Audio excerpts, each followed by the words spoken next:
My name is Alejandro Varga, former Hungarian Special Forces operative, now contracted as a security consultant for high-risk expeditions. I've always thrived in chaos, the sharp tang of danger sharpening my senses, keeping my mind razor-focused. But nothing in my training, nothing in the endless nights spent crawling through forests, deserts, or abandoned compounds prepared me for the place I found myself in now. I'm in the Vorkuta Highlands, deep within the Russian Arctic Circle, a place almost completely untouched by humans. My assignment was simple in theory: investigate the sudden disappearance of a small scientific team researching the rare Arctic mosses here. The problem is, Vorkuta is no ordinary wilderness. Its silence is a living thing, almost palpable, pressing down on your chest as if the air itself were trying to suffocate you. Frosted pine needles crunch underfoot with an unnatural crispness, and the thin sunlight struggling through heavy gray clouds paints everything in a sickly, muted green hue. From the moment I stepped off the small turbine-driven plane, the chill cut straight through my layers. My boots sank slightly into the permafrost with every step, the ground hard yet strangely spongy, like it resented my intrusion. The air smelled faintly of decaying vegetation and something else. Something acrid that reminded me of burnt copper. My breath came in ragged clouds, merging with the fog that curled between the low, snow-capped ridges. Every instinct I had screamed that I wasn't alone here. The first night I spent in a small abandoned ranger hut, far from any semblance of civilization. I set up my minimal gear, checked my weapons, and attempted to rest, though sleep was elusive. The wind howled outside, but it wasn't the wind that unsettled me. It was the scraping. At first, I told myself it was branches against the hut, but the sound was too deliberate, too irregular, as if something was methodically inspecting every wooden panel, testing the structure, gauging my presence. My fingers hovered over the grip of my Glock, my training kicking in. I sat perfectly still, listening. By the second day, I started noticing subtle, unnatural phenomena. Footprints in the snow, too large and uneven for any human, trailing off into the thick tree line where visibility dropped to almost nothing. Shadows flickering between the trees despite the weak sunlight, almost like someone or something was watching me from the corner of my eye. I caught the scent again. Coppery, metallic, and sharp, like blood mixed with ozone, and it lingered long after the gusts of wind passed. My pulse was steady, controlled, but my mind cataloged every irregularity, filing it away for the moment when logic and instinct might collide. I tried contacting my point of contact in the scientific expedition via satellite phone, but no signal penetrated this frozen valley. The isolation pressed in on me, heavy as the snow-laden branches above. Every step forward in the snow was deliberate, my rifle raised, scanning the shadows. The forest was alive in ways I couldn't immediately name. I heard movement just beyond my vision, branches snapping, soft footfalls, but whenever I turned, there was nothing. That night, I didn't sleep. Instead, I sat with my back to the hut wall, rifle across my knees, eyes scanning every wavering shadow. Then I heard it. A low, guttural growl, somewhere between a human and a predator, rolling across the ridge like a wave. It wasn't close, but it was close enough. My skin prickled under my insulated jacket. My training dictated patience and observation, but my gut told me the creature, or whatever it was, knew I was alone. The strangest detail, and one that has lingered with me, was its intelligence. It didn't rush or attack blindly. It stalked, watched, waited. Every instinct in my body recognized the pattern, the predatory calculation, and I felt a shiver of fear that was different from normal survival tension. This was no ordinary animal. This was a hunter, and I was intruding into its territory. By the morning, snow had started to fall in earnest, blanketing my tracks and muffling sounds. I ventured cautiously out, following a faint trail of disturbed snow, hoping it would lead to the missing scientists. But the deeper I went, the more distorted the environment felt. Trees twisted at impossible angles, shadows seemed to thicken without light source, and the air itself carried an almost tangible anticipation, like the forest was aware of me in ways that defied reason. And then I saw it, or rather, I saw evidence.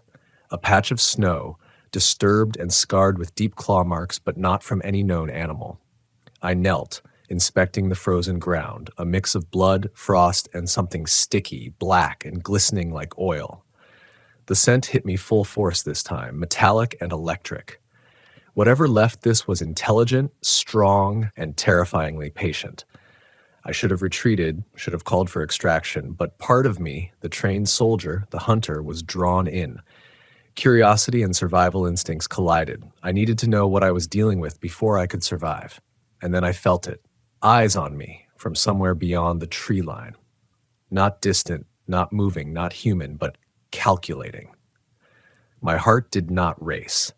I had been trained for situations like this, but the realization sank in slowly, like ice crawling over my spine.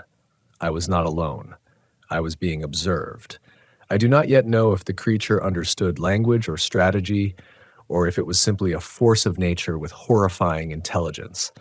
But I felt its gaze like a weight pressing down, and instinct screamed at me that the next hours would define whether I walked out of this valley or vanished into its silent, frozen grip. The snow had thickened into a relentless curtain by midday, each flake blurring the line between the world around me and the oppressive isolation that clung to my mind.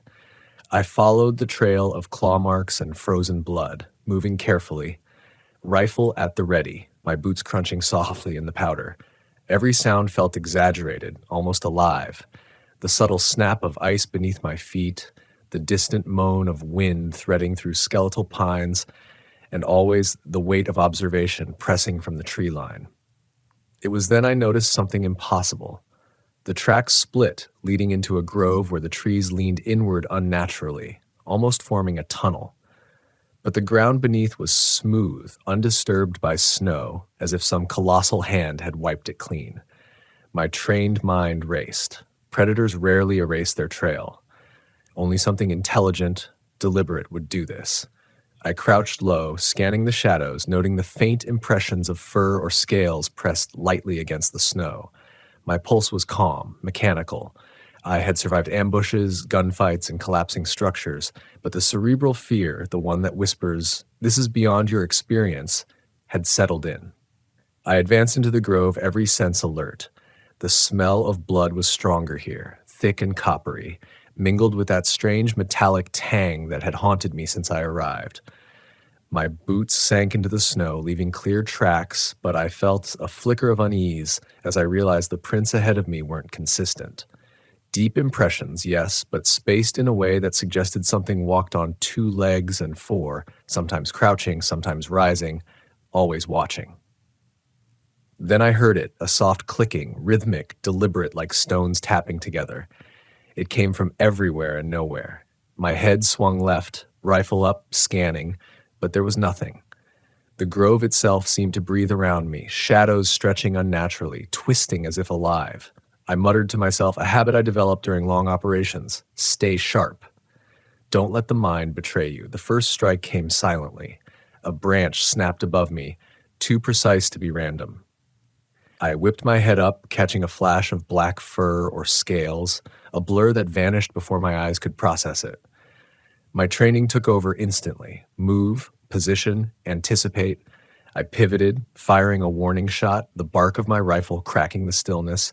The echo bounced through the grove like a gunshot in a canyon, but there was no scream, no movement, just the oppressive silence that returned heavier than before. I realized then that I was stalking the stalker. This creature, or whatever it was toying with me, testing my reactions. It wasn't desperate or hungry. It was strategic. The hairs on my neck bristled as I remembered stories from my old teams about intelligent predators in remote regions, wolves that hunt in packs with almost tactical coordination, bears that follow their prey hours in silence. But this was something beyond any animal I knew. Hours passed, or maybe minutes. It was impossible to tell. Snow fell constantly, muffling sound, blending the trees into shapeless forms. Then a scent stronger than before hit me. Copper, iron, and something else. Sulfuric, acrid, unnatural. My stomach tightened. I froze, listening. And then came the whisper. Faint, almost melodic, like wind through a hollow flute, but distinctly vocalized, not natural, not human. I crouched behind a fallen pine, scanning.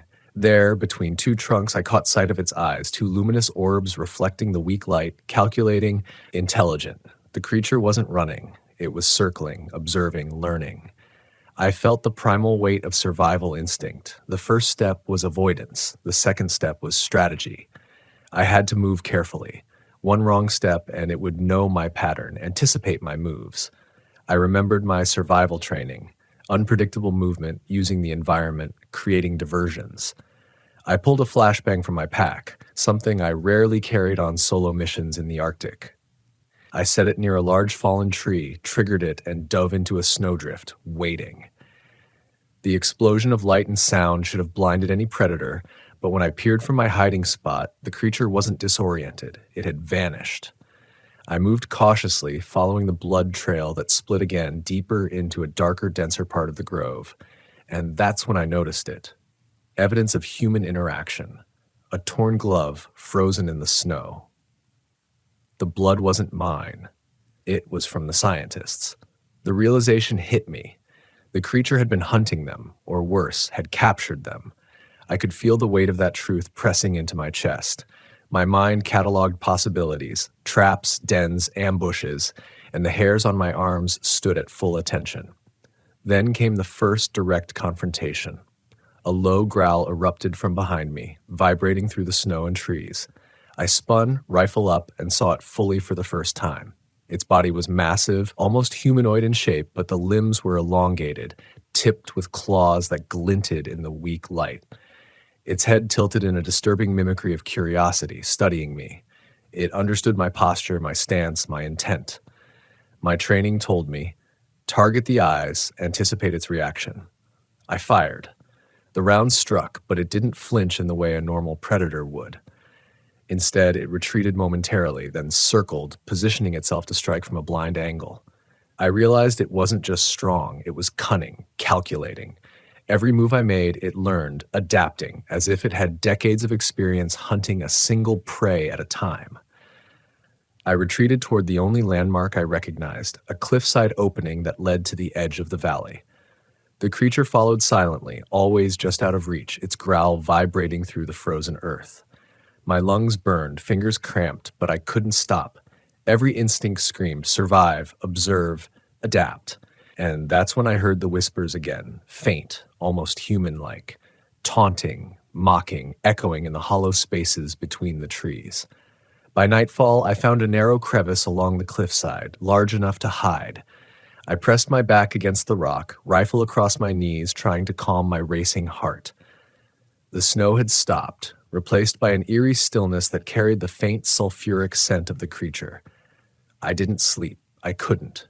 All I could do was wait, listening to the subtle crunch of its steps in the distance, feeling the cold seep into my bones, knowing it was out there, watching, calculating. Somewhere in the grove, my instincts whispered, the missing scientists were still alive, or worse, weren't. And I understood, deep in the marrow of my bones, that this was far from over. Whatever it wasn't hunting for food. It was testing me. And I was still in the game. The night was endless. The cold gnawed at me, but it was nothing compared to the feeling of eyes on my back. From the narrow crevice in the cliffside, I watched the grove below, the snow reflecting a sickly silver light and the shadows that moved without pattern. I knew it was out there, somewhere, studying me. Not like a predator stalking a deer, but like a chess player studying a master, anticipating my every move. I had to act.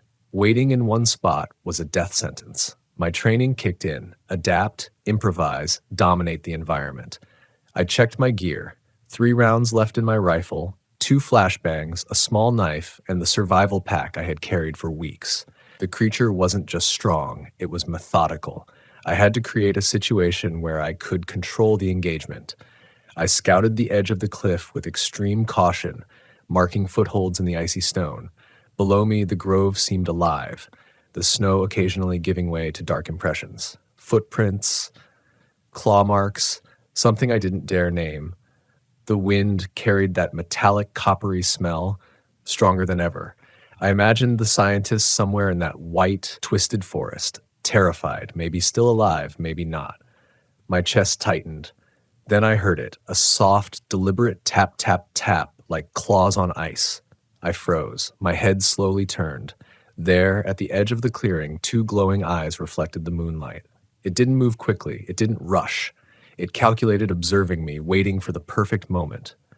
I felt a chill deeper than the Arctic cold. I was no longer the hunter. I was prey. I triggered the first flashbang, tossing it into the grove, creating a burst of light and concussive noise. It reacted immediately, vanishing into the shadows with almost supernatural speed. My pulse roared in my ears. I climbed down, careful not to slip, trying to move toward the trees, using the frozen terrain as cover. My mind was racing. Cataloging every survival tactic I'd ever learned. Distraction, evasion, endurance. Hours passed in what felt like a timeless nightmare. Every move I made, every rustle of snow, every snapping branch made me flinch, my senses straining to catch the slightest sound of its approach. Then came the first sign of human life. A faint light in the distance, a weak beam from a lantern. One of the scientists. Relief surged, but caution overrode it. The light flickered, then vanished. Only darkness remained. The creature struck silently. A shadow fell across the snow, and I barely managed to dive behind a fallen tree as claws sliced through the ice where I had been standing. Its intelligence was terrifying. It didn't attack blindly. It set traps, anticipated escape routes, and drove me toward the cliffside I had scouted earlier. I realized then that I had only one option: lead it into a narrow section of rock where its size and strength could be a disadvantage. I ran, sprinting through the grove, throwing rocks, snapping branches, creating noise to manipulate its movement. It followed, silent, except for that deep, resonating growl. At the edge of the cliff, I leaped into the narrow passage I had scouted, the rocks pressing against me. It entered after me, and for the first time I saw it struggle, too large, too strong to fit perfectly in the confined space. I seized the moment, using my weight to push it backward, then fired around directly into its shoulder. It roared, a sound that made the snow itself vibrate, and retreated, disappearing into the darkness. I collapsed, gasping for air, every muscle trembling, heart hammering in my chest. I had survived, at least for now. But the victory was hollow.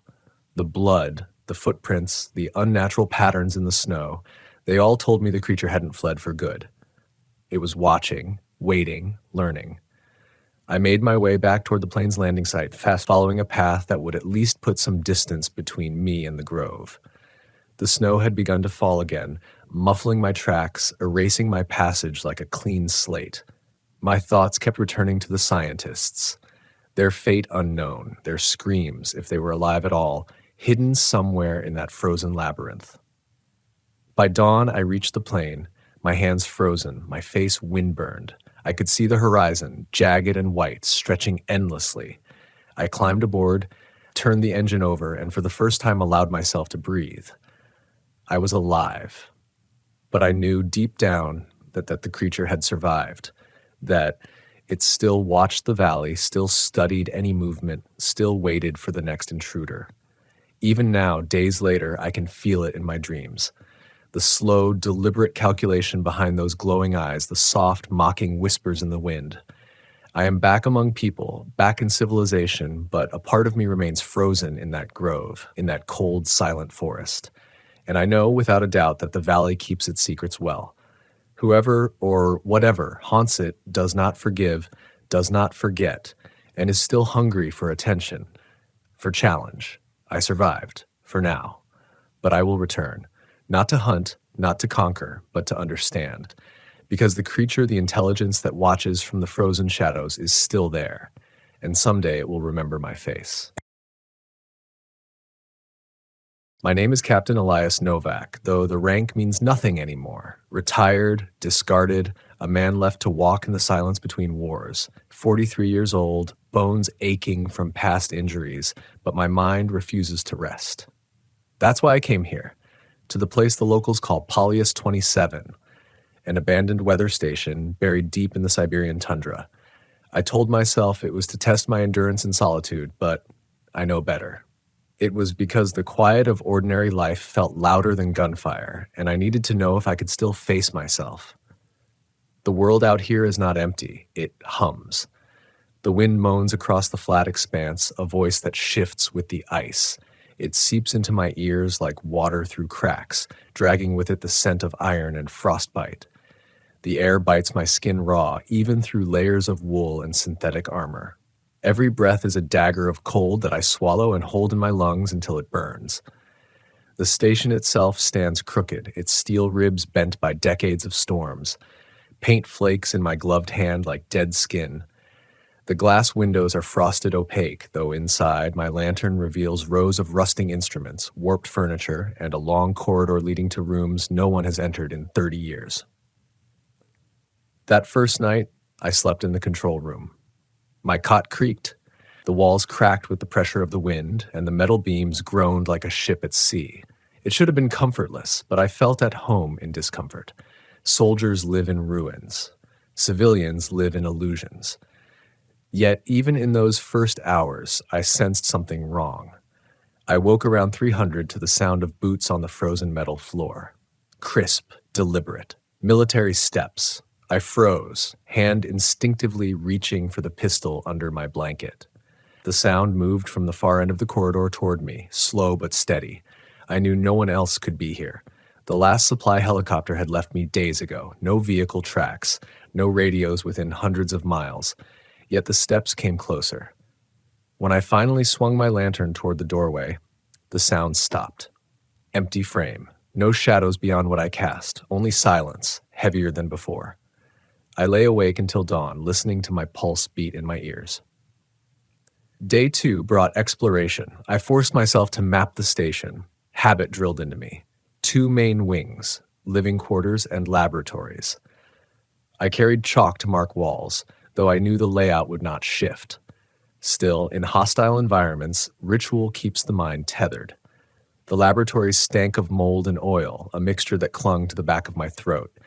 Jars of preserved tissue floated in yellow liquid, their labels faded.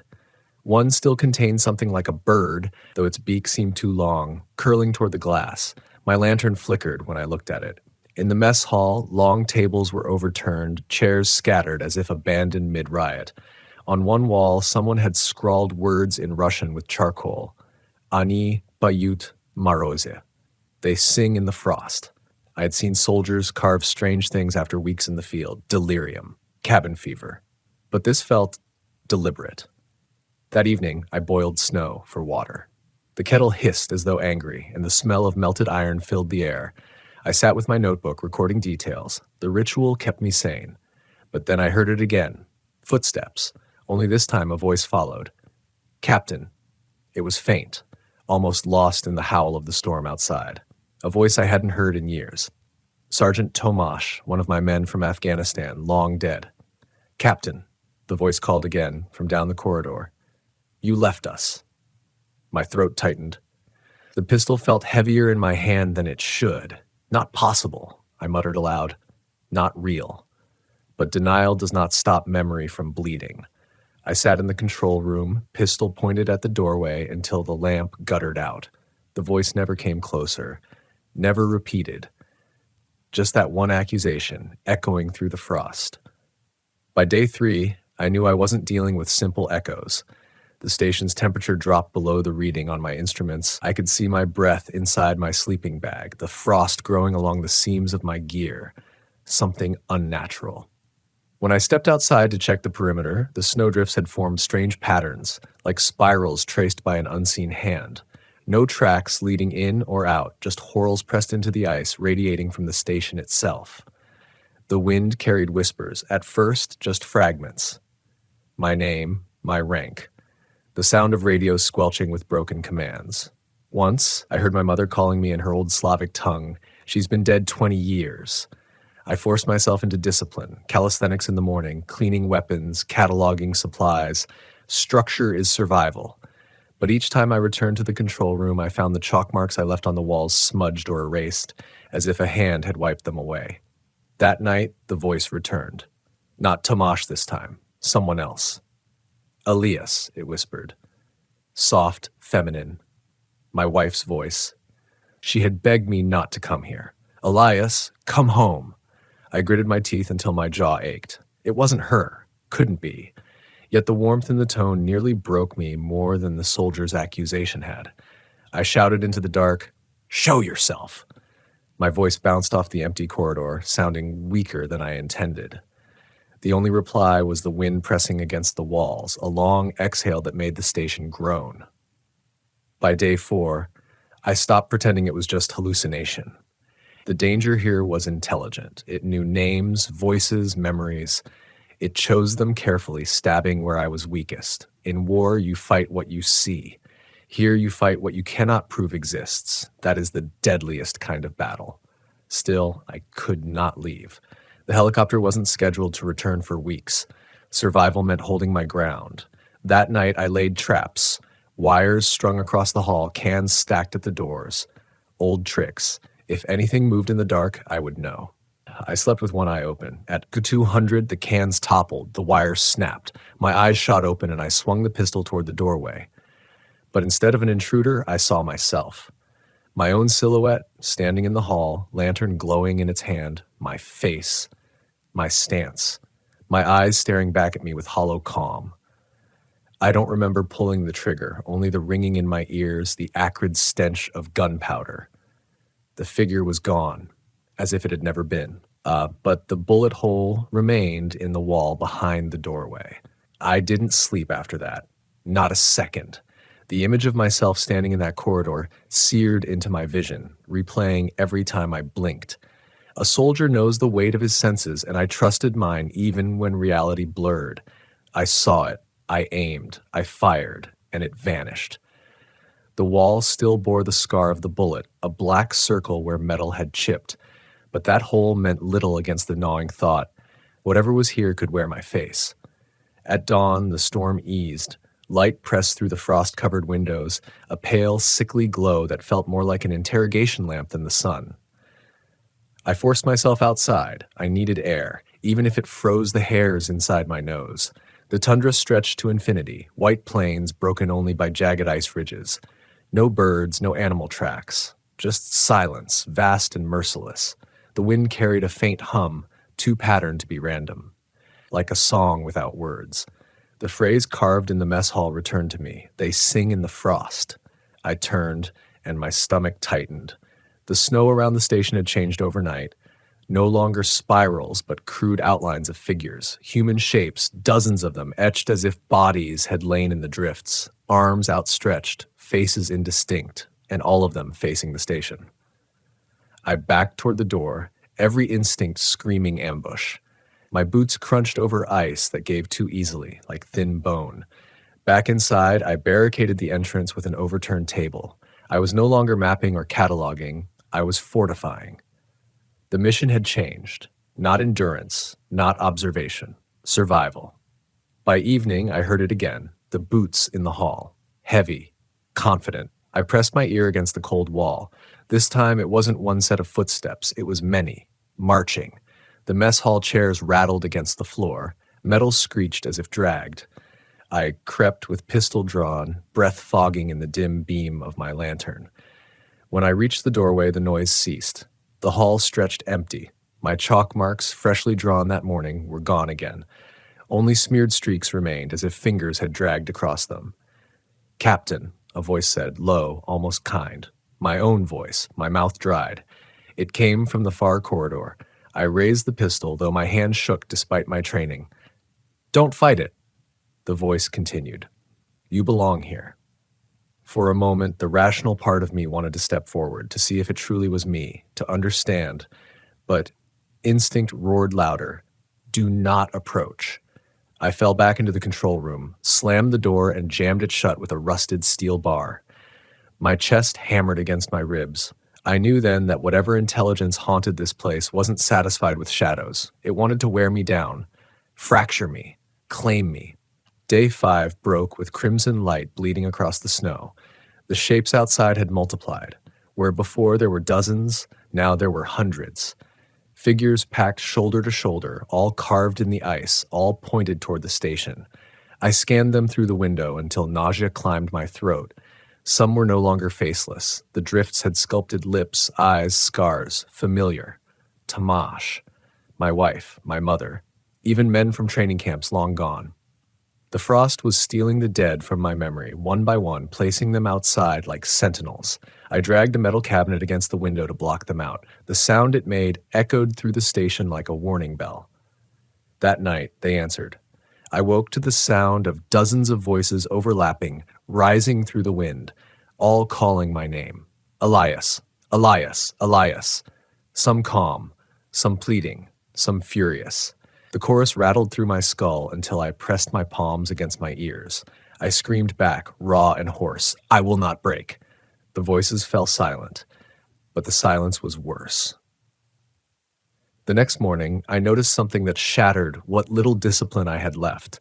Inside my notebook, where I had written in my neat block letters the night before, new words appeared beneath mine, scrawled in jagged black ink, "We are inside already." The pencil rolled off the desk as if pushed. I grabbed it, checked the tip. It was blunted, but warm from recent use. My hands trembled, though I clenched them until the leather of my gloves squeaked. I tore out the page, shoved it into the lantern flame, and watched it curl to ash. But the message wasn't gone. In the condensation on the window, letters formed again. The same sentence. "We are inside already." That night was the worst yet. I had wired traps across both entrances, cans and broken glass strung like alarms. At a 100, the station filled with the sound of them clattering, breaking, snapping, both ends, at once. I steadied my pistol, lungs heaving, sweat stinging my eyes despite the cold. Shadows stretched long across the corridor. Then came the laughter. My laughter, dozens of voices, all mine, echoing down the hall like a chorus of mocking ghosts. Some deep, some high, some broken with pain. They filled the station until the metal walls vibrated with sound. I pressed my back against the control panel, pistol up. My training said fire only when the target is clear. But what target? One of the shadows detached, stepping into lantern light. It was me. Again, same stance, same weapon. It raised its pistol in mirror of mine. For an instant, I thought the frost had conjured a reflection. But reflections don't breathe mist into the air. Reflections don't smile with teeth too long, too sharp. I fired. The shadow shattered into ice shards that clinked against the floor. They melted instantly into black water that seeped into the cracks. The laughter stopped, but another voice replaced it. Low, vibrant. Not an imitation this time, something original. "You've lasted longer than the others." I didn't write in my notebook after that. My hand wouldn't steady. The words in my head weren't mine anymore. They whispered, they pushed. I clung to ritual, the pistol, the barricades, the candle flames, but each day the station shifted. Corridors seemed longer. Doors led to rooms I hadn't seen before. Or maybe they always had, and the place was rearranging me. I found myself speaking aloud, arguing with the walls, telling them I was still me, still Elias Novak, still a soldier. The walls answered with sighs in the frost. On the 7th night, I made a decision. If it wanted me to break inside the station, I'd take the fight outside. Better to die in the open than be smothered by walls that whispered. I loaded my last magazine, strapped my knife to my chest, and lit a flare. The red light tore through the frozen dark as I stepped into the tundra. The field of figures waited, more solid than before. Their frost faces turned toward me in unison. Hundreds, thousands. As I moved forward, they parted, creating a path into the endless snow. The flare hissed in my hand, its smoke rising like a signal. I followed the path, boots crunching, heart hammering. The air thickened, filled with that hum again, the song in the frost. Louder now, almost words, almost melody. At the end of the path, a shape waited. Not me, not a ghost. Something taller, broader, its surface shifting like glass under ice. Its head tilted as I approached, and dozens of faces flickered across it, my comrades, my wife, my own. "You came," it said, and the voice was all of them at once. The flare sputtered, spitting sparks into the wind, staining the snow red. The thing before me stood motionless, yet every nerve in my body screamed it was alive. Its form wasn't solid. It shifted like a reflection in disturbed water. One moment it wore Tamash's face, the next my wife's, then mine again, hollow-eyed and grinning. I raised the pistol, breath frosting the air. My arm trembled. I'd faced men armed with rifles, rockets, explosives. I'd stood against enemies who wanted me dead. But nothing had ever looked at me with every face I've ever loved and lost. Elias, it said, and all the voices braided together into a single word that rattled my teeth. You came. The snow under my boots gave way, not soft like powder, but brittle, like cracking bone. I steadied my stance, pistol locked forward. What are you? My voice cracked, sounding small against the tundra. Its head tilted, flickering between shapes. My own mouth moved on its surface when it answered. We are the frost between breaths, the silence after the last word. We are what remains when you're alone. The words clawed at me. In Afghanistan, in Chechnya, in the endless deserts where men bled and froze, I had seen soldiers go mad with loneliness. I had felt the gnawing void of nights with no voices but your own. This thing wasn't flesh. It was hunger made form. I forced steel into my tone. Then you'll choke on me. The flare burned low. Shadows stretched across the field of frozen figures. Their frost faces seemed to lean closer, waiting. The thing stepped forward. Its foot pressed into the snow without weight, yet the sound thundered in my skull. I fired. Once. Twice. 3 times. The shots tore through it, spraying shards of ice that evaporated into mist. For a heartbeat, I thought it staggered. Then the mist reformed, the holes closing like wounds in water. It smiled with my wife's lips. The flare hissed out. Darkness crushed in, broken only by the pale shimmer of the aurora bleeding across the sky. Green and violet waves flickered as though the heavens themselves mocked me.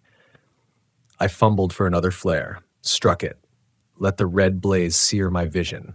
The creature hadn't moved, but the frost figures around us had. They were closer, surrounding me in a circle, their arms raised.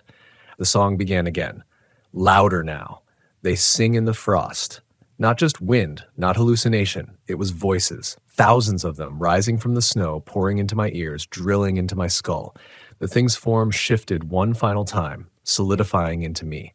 Same height, same stance, same pistol, same flare. Only the eyes betrayed it, hollow, endless black. You are already inside us, it said, my voice echoing across the tundra. Why fight? I shook my head, gripping the flare like a torch. My lungs burned with every breath of frozen air. Because I'm still Elias Novak, and I don't surrender. It tilted its head, as though amused. Then it raised its pistol. Instinct took over. I dove sideways as its weapon fired. The report was too real, the flash too bright. The bullets screamed past my ear. Not illusion, not entirely. I rolled to my feet, flare in one hand, pistol in the other. I fired into the frost figures. The flare's smoke billowed, staining them red. But when the bullets struck, the figures shattered into snow and reformed instantly, closer, clearer. Their mouths opened in unison, and they began to scream. The sound wasn't human. It was metal bending, glass shattering, teeth grinding. My knees buckled, blood trickled warm from my nose. The flare slipped in my hand. Through the noise, the creature's black eyes locked on me. It didn't rush. It didn't need to. It wanted me to break. I staggered backward until my boot caught on something half-buried. My knee slammed into the ice. For a moment, I thought it was another frost figure, but when I kicked it free, metal gleamed under the snow. A rusted fuel drum. My heart lurched. The old station supply caches. I had passed them without thought days ago. The flare burned low in my grip. I yanked at the drum's frozen cap with numb fingers. It screeched open, releasing the rancid stink of kerosene. The creature took a step closer, now only a few meters away. Its pistol leveled at me, my own stance mirrored. I hurled the flare into the drum. The explosion tore through the tundra like thunder. A column of fire roared skyward, heat slamming against my face, knocking me back. The fuel ignited the snow, turning white fields orange, black smoke twisting into the aurora. The frost figures shrieked, melting, collapsing into slush. The song shattered into static. The creature staggered, its form flickering, holes tearing through its body.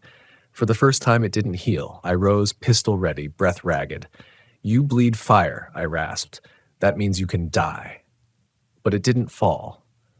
Not completely. Its edges wavered, its skin sloughing like ice under a blowtorch, yet it still stood.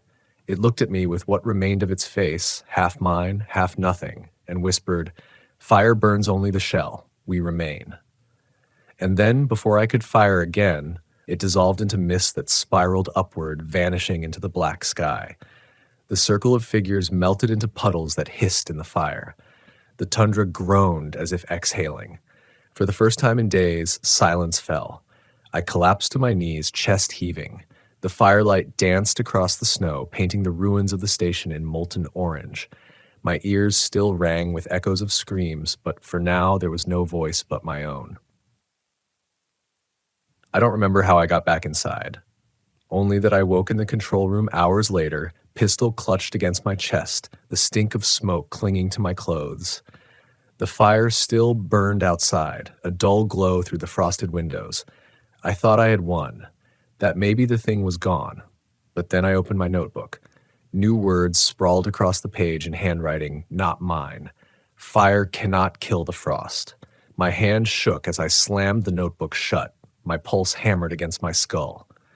I wanted to believe it was just a trick, one last scare before the end, but when I looked at the window, I saw my reflection in the frost, and it smiled back at me. The reflection lingered in the window long after I turned away. Its smile was faint, stretched, too patient. Mine hadn't moved, but its lips had. That was when I realized the truth. I wasn't just being hunted. I was being hollowed out, piece by piece, until there'd be nothing left but frost and whispers. I forced myself to breathe. Slow. Controlled. A soldier's breath, not a frightened man's gasp. I checked the pistol again, though I'd counted my rounds 100 times. 6 left. Each bullet a prayer. The fire outside burned lower, black smoke curling against the aurora. In its dimming glow, I thought I saw the figures rise again from the snow. Faint outlines were forming. Not hundreds, not yet, but enough to remind me the enemy hadn't retreated. Only regrouped. I turned to the radio console, dead for decades, its wires torn and frayed. My hands moved without thinking, twisting dials, adjusting knobs, trying to summon life from the corpse of the machine. Static crackled faintly, then died. I slammed my fist against the panel until rust flaked off on my glove. I stopped, stared at my hand, and saw frost spreading across the knuckles, blooming from my skin like a living thing. "No," I hissed, scraping at it with my nails until blood welled beneath. The frost retreated, but the sting lingered. Not infection, not hallucination, an intrusion. It was inside already, just as the words had warned. That night, I didn't dare sleep. I sat in the control room, lantern guttering, pistol across my lap. The silence pressed heavier than the storm, broken only by my own heartbeat. Then the voices returned. Not from the hall this time, but from inside the station walls. Low murmurs as if dozens of people whispered just beyond the metal. I pressed my ear against the cold steel, and for a moment it felt soft, like flesh. They whispered my name again, not in unison this time, one at a time, familiar tones. My wife, my mother, Tomash, even voices I barely remembered, teachers, comrades, strangers I'd met once and forgotten. The frost had eaten their sounds from my mind, storing them, spitting them back. I pressed the muzzle of the pistol to the wall and fired. The shot ricocheted, deafening me, but the voices only laughed. And then they began to sing, a long, slow hymn, wordless yet suffocating. The same tune I'd heard in the wind outside, now vibrating through the steel, shaking the lantern glass. My chest ached, my pulse stumbled. It wasn't just sound, it was pressure, pulling me down into the rhythm. I jammed my fingers into my ears, but it was already inside my skull. I must have blacked out. When my eyes opened, pale blue light seeped through the window. Morning. But the control room was wrong. The furniture had shifted. My cot was gone. The desk was closer to the wall. The lantern rested on the opposite side of the room, though I had not moved it. The frost on the walls had spread into intricate patterns, curling vines and spirals that looked almost deliberate. At their center, faint words took shape. Stay. I staggered to my feet, dizziness crashing over me. The air tasted metallic, like blood. My breath fogged thick, as though the temperature had dropped far below what it should have been. In the corridor, The chalk marks I had drawn days before reappeared, but this time they weren't mine. They were symbols I couldn't read, etched deep into the metal, glowing faintly with a pale light. The station was no longer just shelter. It was alive, or worse, it had never been dead. I forced myself outside again, desperate for distance, for air not thick with whispers. The tundra stretched endless, but I knew better than to wander far. My boots crunched on snow hardened by cold fire. The figures had returned, fewer now but clearer. Their frost bodies stood straighter, their faces sharper, their eyes hollow pits. One of them raised its arm, slowly, pointing. I turned. Far on the horizon, where the sky met the ice, something moved, a line, black against white, crawling closer. At first I thought it was smoke. Then I saw it writhe, twisting like a river of insects. It wasn't smoke, it was a column of shapes, figures, marching, thousands, maybe more, all converging toward the station. My stomach lurched. I stumbled back inside, slammed the door, pressed my spine against the cold steel. I had seen armies move like that, relentless, endless. Only this one had no supply lines, no weapons, just hunger. By evening, the temperature dropped so low the lantern froze solid. Its flame sputtered and died. I huddled in the dark, pistol in hand, every sound magnified. My teeth chattered until my jaw ached. Then I heard footsteps again, slow, deliberate, echoing from the far corridor. I lifted the pistol, sighted down the iron. My breathing slowed, calm and steady despite the panic in my gut. The steps drew closer, and then I saw it. Myself. Again. Lantern in hand, pistol in the other, expression blank. Only this time it didn't stop at the doorway. It stepped into the control room, boots silent despite the metal floor. I fired. Once, twice, 3 times. The bullets passed through, holes blooming in its chest. No blood, only frost spilling out, spreading across the floor like a living tide. The thing smiled with my face, and then it spoke with my voice. The fire was a gift, Elias. You lit the beacon. Now they are coming. I stumbled back, the frost biting at my boots. My lungs seized as if the air itself had turned solid. I fired again, but the pistol clicked empty. The figure stepped closer, dissolving into mist that wrapped around me like smoke. Cold seared my skin, sharper than knives. My vision blurred with white, my ears filled with the song. For a moment I felt myself unraveling, memories slipping away, names dissolving, faces lost. My wife's voice faded first, then Tomash's laugh, then the screams of comrades long gone. I was being stripped, but instinct roared louder. I drove the knife from my chest holster into the frost, into the floor itself, carving a line between me and the mist. The steel heated under my grip, then glowing faintly, as if fire still clung to it. The mist recoiled, hissing. I collapsed to my knees, gasping, the knife clattering to the floor. The frost retreated into the corridor, but the voice lingered, echoing from everywhere at once. You can fight the frost, Elias, but the song never ends. The silence after was worse than the song. I sat in the dark, shaking, knife slick in my palm. The walls groaned, the frost patterns shifted, and I realized I could no longer tell where the station ended and the creature began. And outside, through the frosted window, I saw them. The column of figures had reached the edge of the horizon, thousands of frost bodies marching in perfect unison, closing in on the station. The fire had drawn them here. The beacon wasn't light. It was me. The station vibrated with their march. A low, rhythmic tremor shook the floor beneath me, each step a hammer against my ribs. I pressed my back against the steel wall, listening as the sound swelled from distant rumble to thunder. They were close now. Too close. Through the frosted window, I saw them, an endless tide of figures advancing across the tundra. Their bodies weren't entirely solid, not entirely snow. They flickered like shadows on ice, their hollow eyes glinting faintly in the aurora's light. Thousands, maybe tens of thousands, moving with one mind, and all of them turning toward me. My breath fogged in short bursts. I forced myself to count them off. Inhale 4, exhale 4, the rhythm that had steadied me under fire before. But this wasn't shrapnel or bullets. This was hunger with no flesh, a storm wearing faces. I reloaded, hands stiff with cold. 6 bullets. That was all.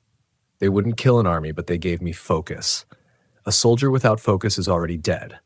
The walls groaned, frost crawling faster along their seams. The station felt like a lung, inhaling with the march, exhaling with my fear. Then the first impact came. The door shuddered as something slammed against it. Once. Twice. Metal shrieked. The barricade rattled but held. For now. A voice seeped through the crack, thin but clear. "Open, Elias. You've kept us waiting too long." It was my mother's voice, soft, pleading. For a moment, I almost reached for the lock. Habit, memory, weakness. But I stopped my hand inches away, fingers trembling. "No," I whispered.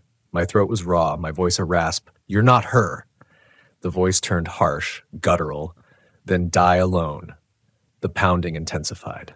I stumbled back toward the control panel. My knife still glowed faintly from where I'd driven it into the frost earlier, heat radiating like a coal. Maybe it was imagination, maybe not, but I held on to it like a lifeline. The radio console flickered, dead one moment, alive the next. A burst of static screamed from the speaker, followed by a garbled transmission. I leaned closer, heart pounding. "Ias, Vac, do you copy?" Repeat. For a second, hope stabbed through me. "Rescue? A helicopter crew checking in early?" My hands flew over the dials, twisting, adjusting. "This is Captain Elias Novak," I barked. My own voice startled me, so loud in the silence. "Coordinates, Polyus 27, hostile presence, requesting evac." The static cut. Then my own voice came back, perfectly clear. "Too late, Elias. We're already here." The console sparked and died, smoke curling into the room.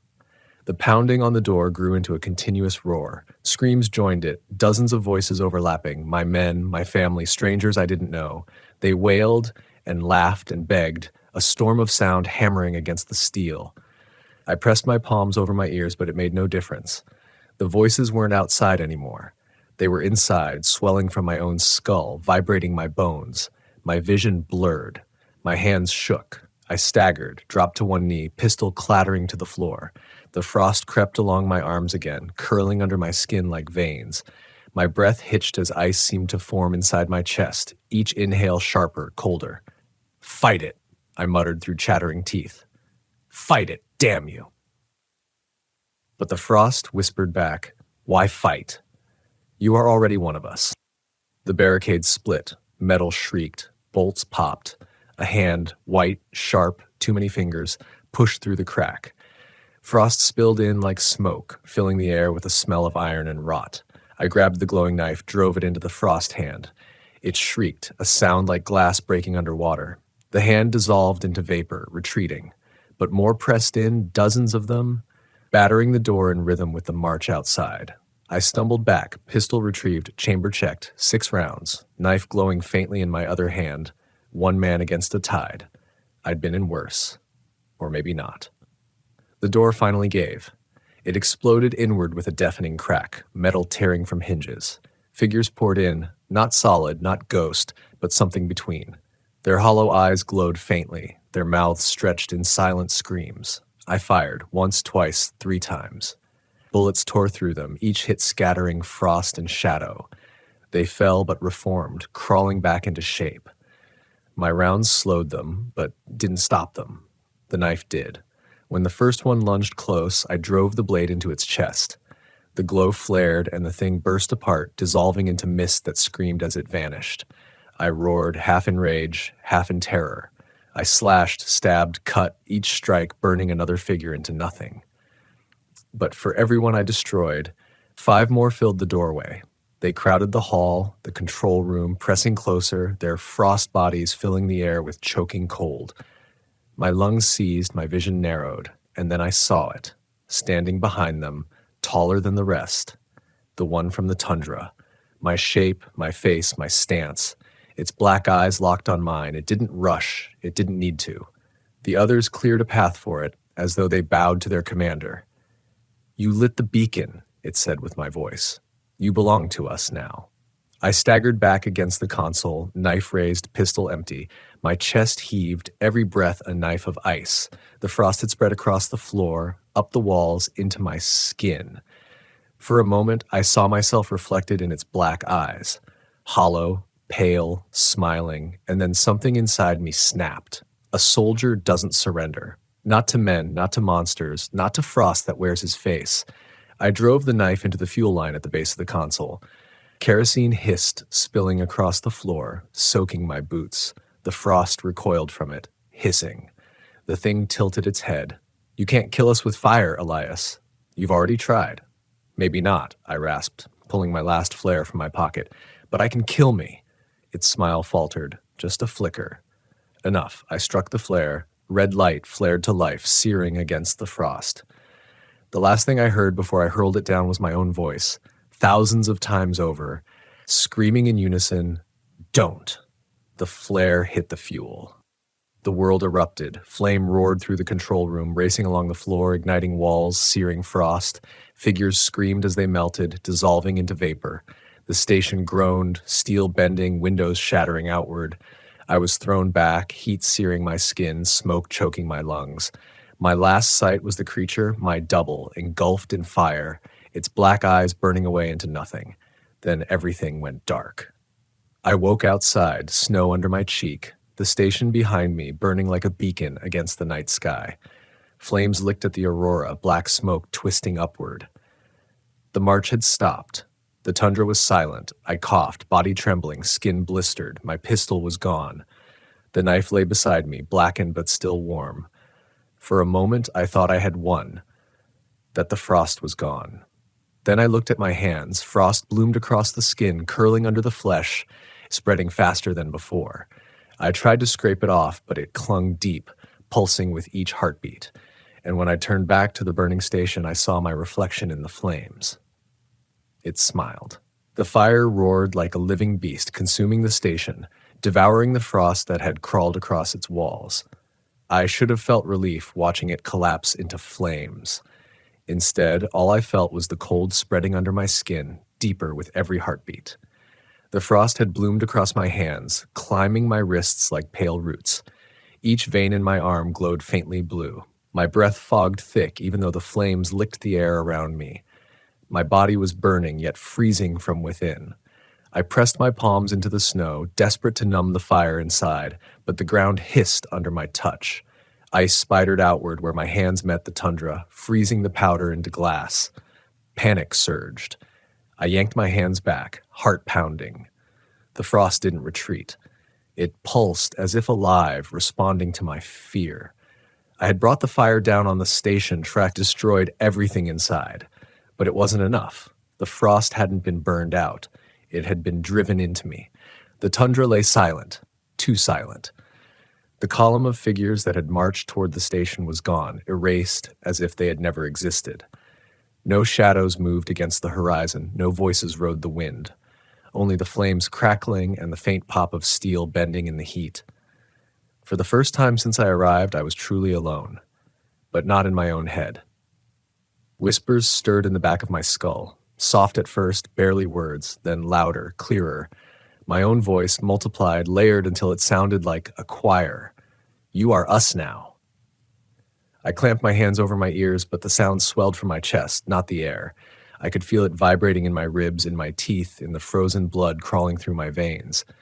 "No," I muttered, staggering to my feet. My throat ached. "No, I am Elias Novak. I am." The whisper cut me off, echoing perfectly, Elias Novak. Then laughter, my own laughter rippling through the wind. I stumbled away from the burning wreckage, each step crunching sharp in the snow, the cold gnawed at my lungs, sharper now than any winter storm. I tried to focus on movement, on survival. In the field, when men were broken, we gave them tasks, one step, then another. But each step felt like it dragged me deeper into the frost, not away. Shapes flickered in the corner of my vision. Shadows in the snow. At first, I thought the army had returned, that the frost figures were reforming. But when I turned my head, the shadows vanished. Then one appeared ahead of me, my wife, standing barefoot in the snow, skin pale, lips blue, her eyes locked on mine, empty and wide. "Elias," she whispered, voice trembling with warmth and sorrow. "Come home." I froze, throat tight. For an instant, I wanted to run to her, to bury myself in the memory. But my training cut through the haze. This wasn't her. Couldn't be. She was half a world away, alive, safe. I raised the knife. Its blackened blade glowed faintly, as though remembering the fire. "You're not real," I said. She smiled. Frost cracked across her cheeks, spreading like shattered glass. Then her face split open, hollow eyes yawning wide, and her body collapsed into a burst of snow. The whispers inside me laughed again. The cold worsened with every step. My legs grew heavy, stiff. My arms felt like iron bars, skin numb, bones aching. When I exhaled, frost drifted from my mouth like smoke. I stopped, chest heaving. My reflection appeared in the ice beneath my boots, not faint, not distorted, clear, crisp, my own face staring up at me. Only this reflection didn't follow my movements. Its lips curled into a grin. I staggered back, heart hammering. The reflection didn't fade. It leaned closer, pressing up from beneath the ice. Cracks spidered outward from its forehead. Its hands pressed against the underside of the frozen layer, pushing as though it could crawl through. The whispers in my head grew louder. "Let us out!" I gripped the knife until my hand bled. "Not while I'm breathing." The reflection's mouth moved with mine, echoing the words perfectly. Then its smile widened until it split its face in two. The fire from the station glowed faintly behind me, but it was dying. Without its heat, the tundra was sinking back into silence, and in that silence I realized the truth. The frost hadn't just infected me. It was waiting. It wanted me to leave, to walk out of the tundra, back into the world, to carry it beyond these frozen plains. I was no longer just prey. I was its vessel. The whispers agreed, curling sweet in my mind. "Take us with you. Spread us. Sing us." My stomach turned. I dropped to my knees, forcing bile down. The knife trembled in my grip. There was one way to stop it. One way soldiers had always known when capture was worse than death. The blade hovered above my chest. I pressed the tip to the fabric, feeling it bite the skin beneath. The whispers screamed, not in words but in fury, their harmony breaking into chaos. "No, no, you are ours." My hand shook, sweat freezing against my skin. Could I do it? Could I end myself before it claimed me? The blade pressed deeper. A thin line of blood welled, steaming in the cold. Then I heard something else. A low hum, not frost, not whispers, mechanical, a thrum in the distance, growing louder. I looked up, squinting against the aurora. Lights blinked against the horizon. A helicopter. For a heartbeat, hope surged. Rescue, extraction, a chance to leave this nightmare behind. But the frost inside me whispered sweetly, "Yes, leave with them. Carry us with you." My hand faltered. The knife slipped, blood dripping onto the snow. The chopper's blades roared closer, the sound swelling into the night. A spotlight pierced the dark, sweeping across the tundra. I staggered to my feet, waving my arms, throat raw as I screamed, "Here! Here!"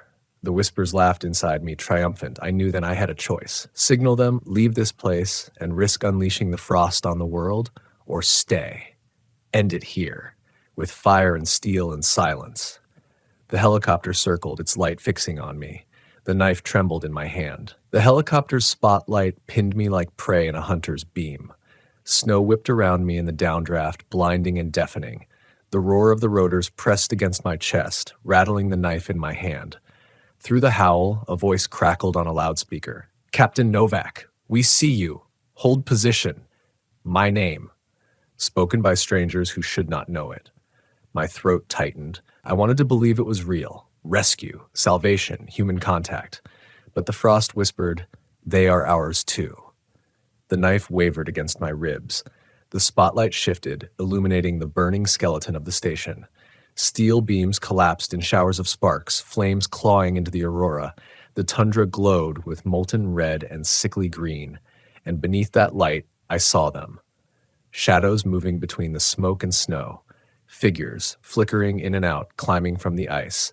Hundreds. Thousands. The Frost Army hadn't vanished. It had only been waiting for an audience. Their hollow eyes fixed on the helicopter. "Bring them to us," the whispers urged, sliding sharp into my skull. "Open the door, share the song." I stumbled backward, clutching the knife. My breath came ragged, each exhale frosting thick in the air. My body was failing, muscles stiff, veins frozen. The frost inside me pulsed like a second heartbeat. The helicopter descended, skids brushing the snow. A side door slid open, figures silhouetted inside. Men in heavy parkas, helmets glinting. One leaned out, hand extended. "Captain, climb aboard. We're getting you out." The rotors hammered overhead, wind tearing at my clothes. I wanted to run, to leap for that hand, to escape this place. But the whispers screamed louder than the blades. "Yes, take us, spread us, sing us," in their voices. My vision blurred. For an instant, I saw my reflection in the spotlight's glare, me already hollow-eyed, lips smiling wide. If I boarded, I would not be Elias Novak anymore. I would be a carrier, a weapon. My knees buckled. I drove the knife point into the snow to stay upright. The soldier's hand reached closer. "Come on!" I stared at it, trembling. My body screamed for survival, but my soul recoiled. Behind the helicopter, the Frost Army began to move, rising from the tundra in perfect unison. Their mouths opened, and the song poured out deeper, louder, shaking the earth. The helicopter shuddered, engines straining against the weight of the sound. The soldiers inside clapped their hands to their ears, faces twisted in pain. I saw it then. The Frost didn't want just me. It wanted them. A new vessel, a way off the tundra, and I was the bridge. "No," I rasped, more to myself than to them. I tightened my grip on the knife. The whispers roared in fury. "Coward! Traitor! You are us!"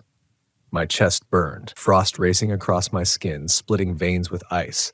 My body convulsed, dropping me to the snow. The knife clattered from my hand. The soldier leapt down, boots crunching. He grabbed my arm, trying to pull me up. His touch seared cold into my skin, not warmth. His grip was too tight, too strong. I looked up. His face was wrong, eyes hollow, mouth stretched wide in a grin too large for bone. Not rescue, not soldiers. The Frost had come wearing their skins. I screamed, wrenching free, scrambling for the knife. My hand closed around the hilt, just as the soldier lunged. I slashed upward, steel cutting through his chest. He dissolved instantly into vapor, shrieking as he scattered into the storm. The others in the helicopter turned their hollow eyes toward me. One by one, they smiled. The Frost Army sang louder. I staggered back, chest heaving. There was no rescue, no extraction. The Frost had tricked me, lured me with hope, nearly made me its vessel. The helicopter's spotlight flickered, then died. The machine itself dissolved into mist, breaking apart like ice under fire. What remained drifted away on the wind, gone, as though it had never existed. Silence rushed in, broken only by the song of the army. I dropped to my knees, knife trembling in my grip. My body felt like stone, heavy, cracking from the inside. I had nothing left. No ammunition, no strength, no rescue. But one choice remained.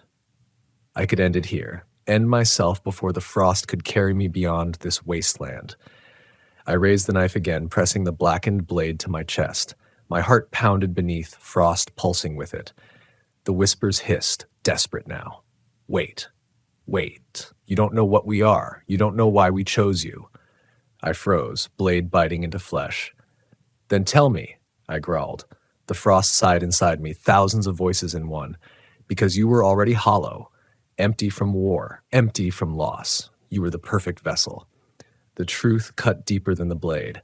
My whole life, violence, silence, ghosts. They had found me because I had already been carved open. For a moment, despair threatened to drown me. Then anger burned hotter. "No," I whispered. "You chose wrong." I ripped the knife from my chest and drove it into the snow. Sparks flared, fire hissing as the steel burned hot again. I dragged it in an arc, carving a circle around me. Each stroke flared a barrier of heat. The frost recoiled, shrieking, the army's song faltering. Inside that circle, I collapsed, breath ragged. The whispers clawed at my skull, furious. "You can't hold us forever. Fire dies. Frost endures." I smiled, bloody and broken. Maybe, but not tonight. The circle glowed, a fragile sanctuary in the endless dark. Beyond it, the Frost Army gathered, watching, waiting, their hollow eyes fixed on me. The aurora writhed above, green and violet twisting like veins across the sky. And I knew this wasn't victory. Not yet. Maybe not ever, but I had bought myself one more night. The circle hissed around me, a thin barrier of fire carved into snow. I could feel its heat only faintly, just enough to remind me I was still alive. Beyond it, the Frost Army stood in silence, thousands of hollow faces staring, unmoving. The aurora shifted above, green and violet ribbons twisting like veins through the night. I sat in the circle's center, knife across my lap, chest heaving. My veins pulsed with frost, every heartbeat a spike of ice. My body wasn't mine anymore. I knew that. Each breath left a trail of frost on the air, curling too slow, too deliberate. Inside my skull, the whispers never stopped. Ended, Elias. Join us. The fire will fade. The song will remain. I pressed the blade tip into my thigh to remind myself of pain, of flesh, of blood. A soldier lives one moment at a time. This moment, I still lived. Hours passed, or maybe minutes. Time dissolved in the fire's glow. My eyelids sagged, body craving rest, but I didn't dare close them. Sleep was surrender. In dreams, the frost could take me. Once I blinked too long and saw them, my comrades sitting across the fire line. Tomasz grinning, helmet askew. Others I'd lost, rifles slung across Frost's shoulders, eyes empty but voices warm. "Come back, Captain," Tomasz said, raising a hand. His smile was wrong, stretched too wide, but his tone was perfect. "You don't need to fight anymore. Just come with us." I clenched my jaw until it ached. "You're dead," I muttered. "You've been dead a long time." They tilted their heads, still smiling. "So are you." When I blinked again, they were gone. Only the Frost Army remained, silent, patient. The fire circle dimmed. The glow faded as the knife cooled, sparks flickering weak. The frost pressed closer, the army leaning as one, though they did not cross the line. Not yet. The whispers grew louder, frantic. "You cannot hold forever. We endure. We always endure." I laughed. Hollow and ragged. The sound startled even me. "Then endure. But you won't endure me." I dragged the knife across my palm, blood welling hot and steaming. The steel drank it, glowing brighter for a moment. The circle flared again, sparks bursting outward. The frost shrieked, recoiling. Pain grounded me. Fire bought me time. Time was all I had left to give.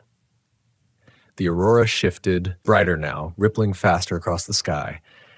Its colors bled downward, staining the snow with green and violet light.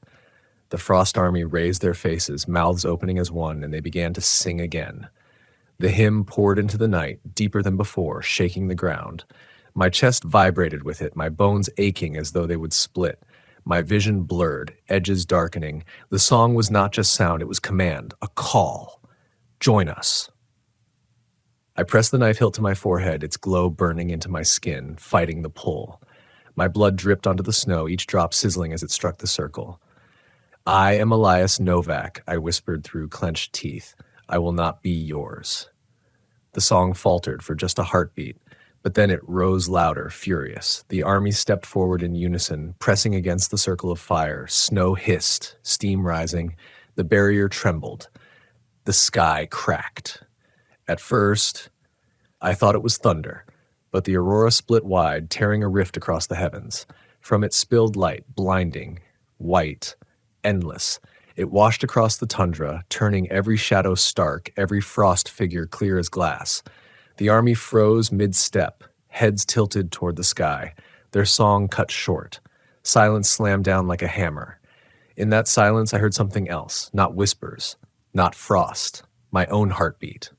For the first time since I arrived, it sounded like mine alone. Shh! The rift closed, the aurora bled back to green and violet, the light faded, and the army was gone. The tundra stretched empty, endless. No hollow faces, no shadows, only snow shimmering under the dying fire. I collapsed forward, knife slipping from my hand. My body shook, every nerve screaming, blood freezing in my veins. The frost inside me still pulsed, faint but stubborn. But the voices were silent, for now. Dawn bled across the horizon, pale and thin. The fire circle had burned itself out, leaving only blackened snow. The station behind me was a skeleton of steel and smoke, its ashes scattered into the tundra. I rose on trembling legs, each step a battle. My hands were cracked with frost, veins glowing faintly blue beneath the skin. The infection remained, but I had survived the night. I stared out across the horizon. No rescue would come, no helicopter, no soldiers. Maybe there never had been. I was alone, still breathing, still fighting for now. I pulled the notebook from my coat, its pages warped by smoke and frost. My hand shook as I scrawled the last words I might ever write. The frost sings in the silence. It waits in the bones of the earth. It chose me because I was empty, but I am not hollow yet. If anyone finds this, burn the station, burn the tundra. Do not listen to the song, never listen. I tore the page free, jammed it into the knife's blackened hilt, and drove it into the snow. A marker. A warning. Then I turned, shoulders heavy, lungs burning with ice, and walked into the endless white. Each step echoed like a drumbeat, the tundra groaning beneath me. I don't know how long I'll last. The frost still lives inside me. Someday it will win. Someday I will join the song. But not today. Not yet. And as the wind howled across the plains, carrying with it the faintest trace of voices, I whispered into the silence, "My name is Captain Elias Novak, and I am still me." My name is Alara Voss, and I am an environmental field scientist. I specialize in nocturnal wildlife, a passion that has often led me into some of the most desolate, unforgiving places on Earth. This time, I found myself in the far reaches of northern Scandinavia, in a forest so remote that the local logging maps barely extended into it. I came in chasing rumors of a predator unlike any I had ever seen. A creature that wasn't merely nocturnal, but intelligent in ways that unnerved even the seasoned locals. Some called it a legend, a shadow that mimicked voices to lure travelers into the trees. I didn't know whether it was myth or reality. I intended to find out. The forest greeted me with silence that wasn't empty, but expectant. The pines rose like titanic sentinels, their needles black in the low winter light, dripping with a persistent frost that cracked beneath my boots. The air smelled of wet moss and decayed pine, sharp and cold, stinging my lungs with each breath. A thin fog clung to the valleys, curling around the trunks like fingers.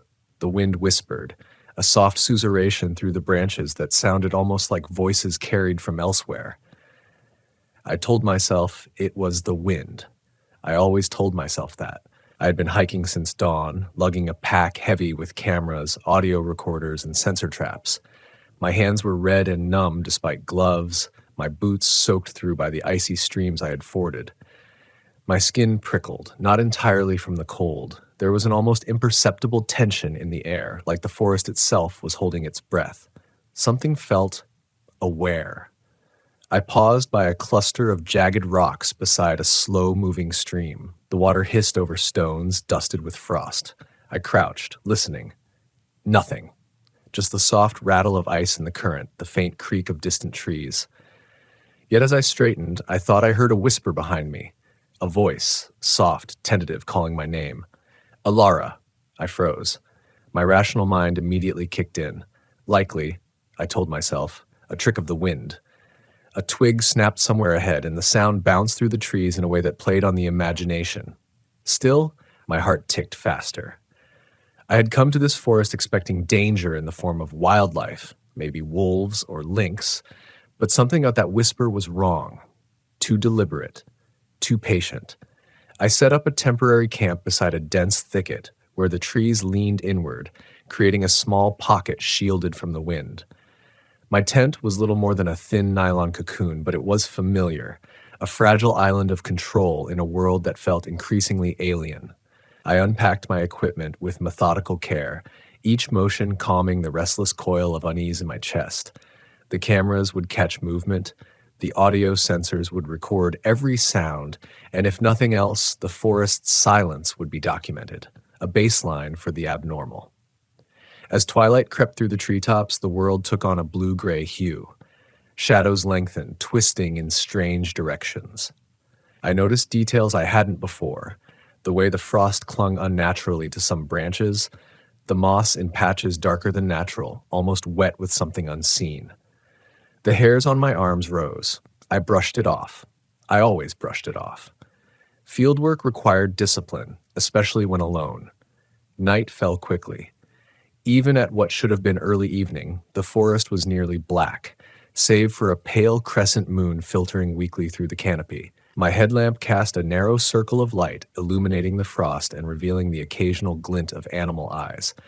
I thought I saw movement at the edge of my vision, but when I turned, nothing remained. A fox, perhaps, or nothing at all. My rational brain suggested sleep deprivation and cold. Then I heard it again, Not a whisper this time, but a voice, clearer, closer. Alara, over here. I froze so completely that I could feel the cold seeping into my bones more keenly than ever before. The voice wasn't mimicking me exactly. It wasn't my own voice, nor anyone I knew personally. But it was human, too human. I fumbled for my camera, heart hammering, trying to focus the lens on the dark tree line beyond the camp. Nothing moved, nothing breathed, nothing existed except the crunch of frost under my boots, which I hadn't moved. I told myself once again it was nothing, likely a distant hiker or local hunter. But the more I convinced myself, the less plausible it became. No trail had been maintained for miles. I was alone, and the voice, patient and deliberate, had called me by name.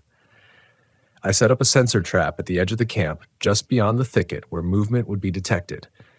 My fingers shook, not from cold, but from anticipation. Something was out there, observing, maybe studying. The rational part of my brain, trained to read wildlife behavior, recognized the patterns, the careful, deliberate approach, the silence until curiosity outweighed caution. I was the prey, and this predator was calculating. Hours passed. The forest seemed to breathe around me, the fog thickening, curling into shapes that teased the imagination. I tried to sleep in short bursts, but each time my eyelids drooped, the whispering returned, soft, teasing, almost intimate. Alara, come closer. I stayed in the tent, heart hammering, listening. My breath steamed in the cold air, loud in the absolute stillness. I thought about retreating, leaving the forest entirely, but curiosity, scientific obsession, kept me rooted. I had come here to observe a predator unlike any known species. I would not leave without data. Around midnight, a movement caught my eye, a shadow, impossibly large, gliding silently between the trees. It paused as if aware I was watching. Then, as I aimed my camera, it vanished, leaving only the faintest imprint in the frost. The hairs on my neck stood on end. This was no ordinary predator. I realized with a mix of exhilaration and terror that I was facing something far beyond normal wildlife behavior. I sat in the tent, motionless, listening to the forest and the sound of my own heart. Every instinct screamed at me to flee, yet my training demanded observation. If this creature was intelligent as I suspected, it would know my patterns, study me as I studied it. The very idea of being stalked in this endless, darkened forest made my stomach tighten in knots. Somewhere beyond the fog, the voice whispered again. This time, it mimicked my own tone perfectly, speaking words I thought only I had ever said aloud in private. The forest leaned closer. Shadows deepened. The predator was patient, and I was, for the first time, genuinely afraid, not just cautious, but aware that I had entered a game I might not understand, where the rules were set by something far more cunning than I could imagine. I did not yet know what it wanted, or if it had always been here, waiting for someone like me. And yet, despite the fear, I could not leave. Not yet. I had to see it. I had to understand it. I stayed awake through the long, oppressive night, listening to the forest breathe around me, feeling its presence in every twitch of shadow and snap of twig. Sleep was a luxury I could not afford, not with something out there testing me, learning me. I reviewed the footage from my camera traps, but nothing stood out. It was as though the creature understood the technology, avoided detection, or simply didn't register on my devices. That thought alone made the hairs on my arms rise. By early morning, frost clung thicker to the trees, and the fog had rolled into low, suffocating blankets across the forest floor. My fingers were stiff, my boots wet, but I forced myself to move. I needed to follow the subtle signs. Bent branches, disturbed moss, footprints too strange to belong to any known animal. Each anomaly felt deliberate, as if the forest itself were reshaped to guide or mislead me. I tracked what I initially thought were fresh tracks along a narrow ridge. They were oddly spaced, too large for a human, but too precise to be random. The soil beneath was soft, yielding impressions that hinted at weight and agility beyond comprehension. My stomach churned as I crouched to inspect them. Something about the way the prints twisted around natural obstacles suggested intelligence. The creature wasn't just moving, it was thinking. And then I heard it again, A whisper, this time from above, from somewhere in the canopy. Alara, you're doing well. My head snapped upward, but all I saw was the skeletal outline of trees against the pale sky. I whispered back, testing my own courage. Who's there? The wind carried my words, scattering them like ashes.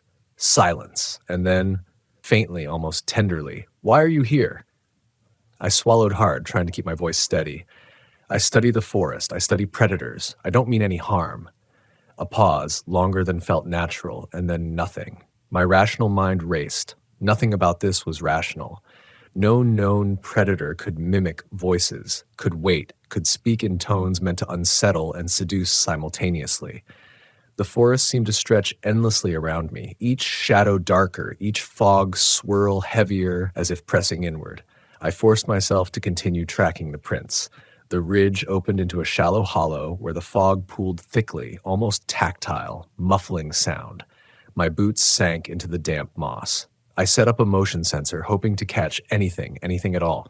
But as I finished, I realized the air around me had gone unnaturally still. Even the wind had stopped. A silence like a held breath pressed on my ears. Then came the sound of snapping twigs. Close. Very close. My pulse jumped. I scanned the hollow headlamp slicing through the fog, but there was nothing. I switched on my recording equipment, every microphone pointing in different directions, yet the only sounds were my own harsh breaths.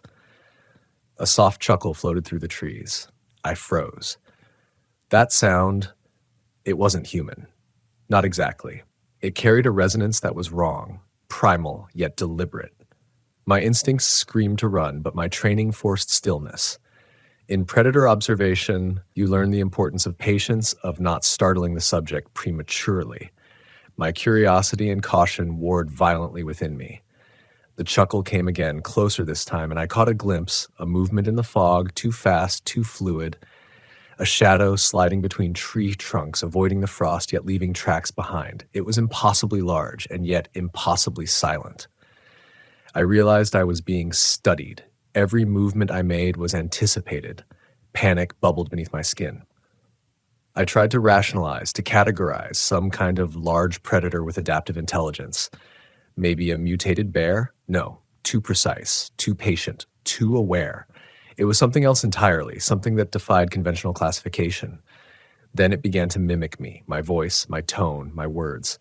Alara, why are you following me? I spun, aiming the headlamp into the fog, my hands trembling. Nothing, only the moss and frost, only the hollow and the windless air. And yet, I felt it. Watching, waiting, calculating. I retreated a few steps, scanning the perimeter. Every instinct screamed danger, yet the scientist in me couldn't stop. I needed proof. I needed to see it. I set a secondary trap, baiting it with a motion-sensitive light, and crouched nearby, breathing shallow, heart hammering against my ribcage. Hours passed. The fog shifted, curling like living smoke, twisting shapes into grotesque parodies of the trees. My eyelids burned, yet I could not rest. And then I saw it, just for a moment. A pair of eyes, amber and reflecting the faint moonlight, wide and intelligent, framed by dark fur-like shadows. It moved with deliberate grace, no sound, yet every motion screamed power. It studied me as I studied it, pausing just long enough for recognition to pass between predator and prey. Then it vanished. I felt the forest shift, as if it exhaled around me. My breath came fast. I realized then that the danger wasn't just physical. It was psychological. It toyed with me, manipulated me, understood my thought patterns. The shadows themselves seemed to bend and twist in response to its presence. I was not alone. I never had been. Suddenly, my recorder picked up a faint, familiar voice, a voice I had never expected to hear. Alara, come closer. You'll see. It was the voice of my late mentor, someone I had lost years ago.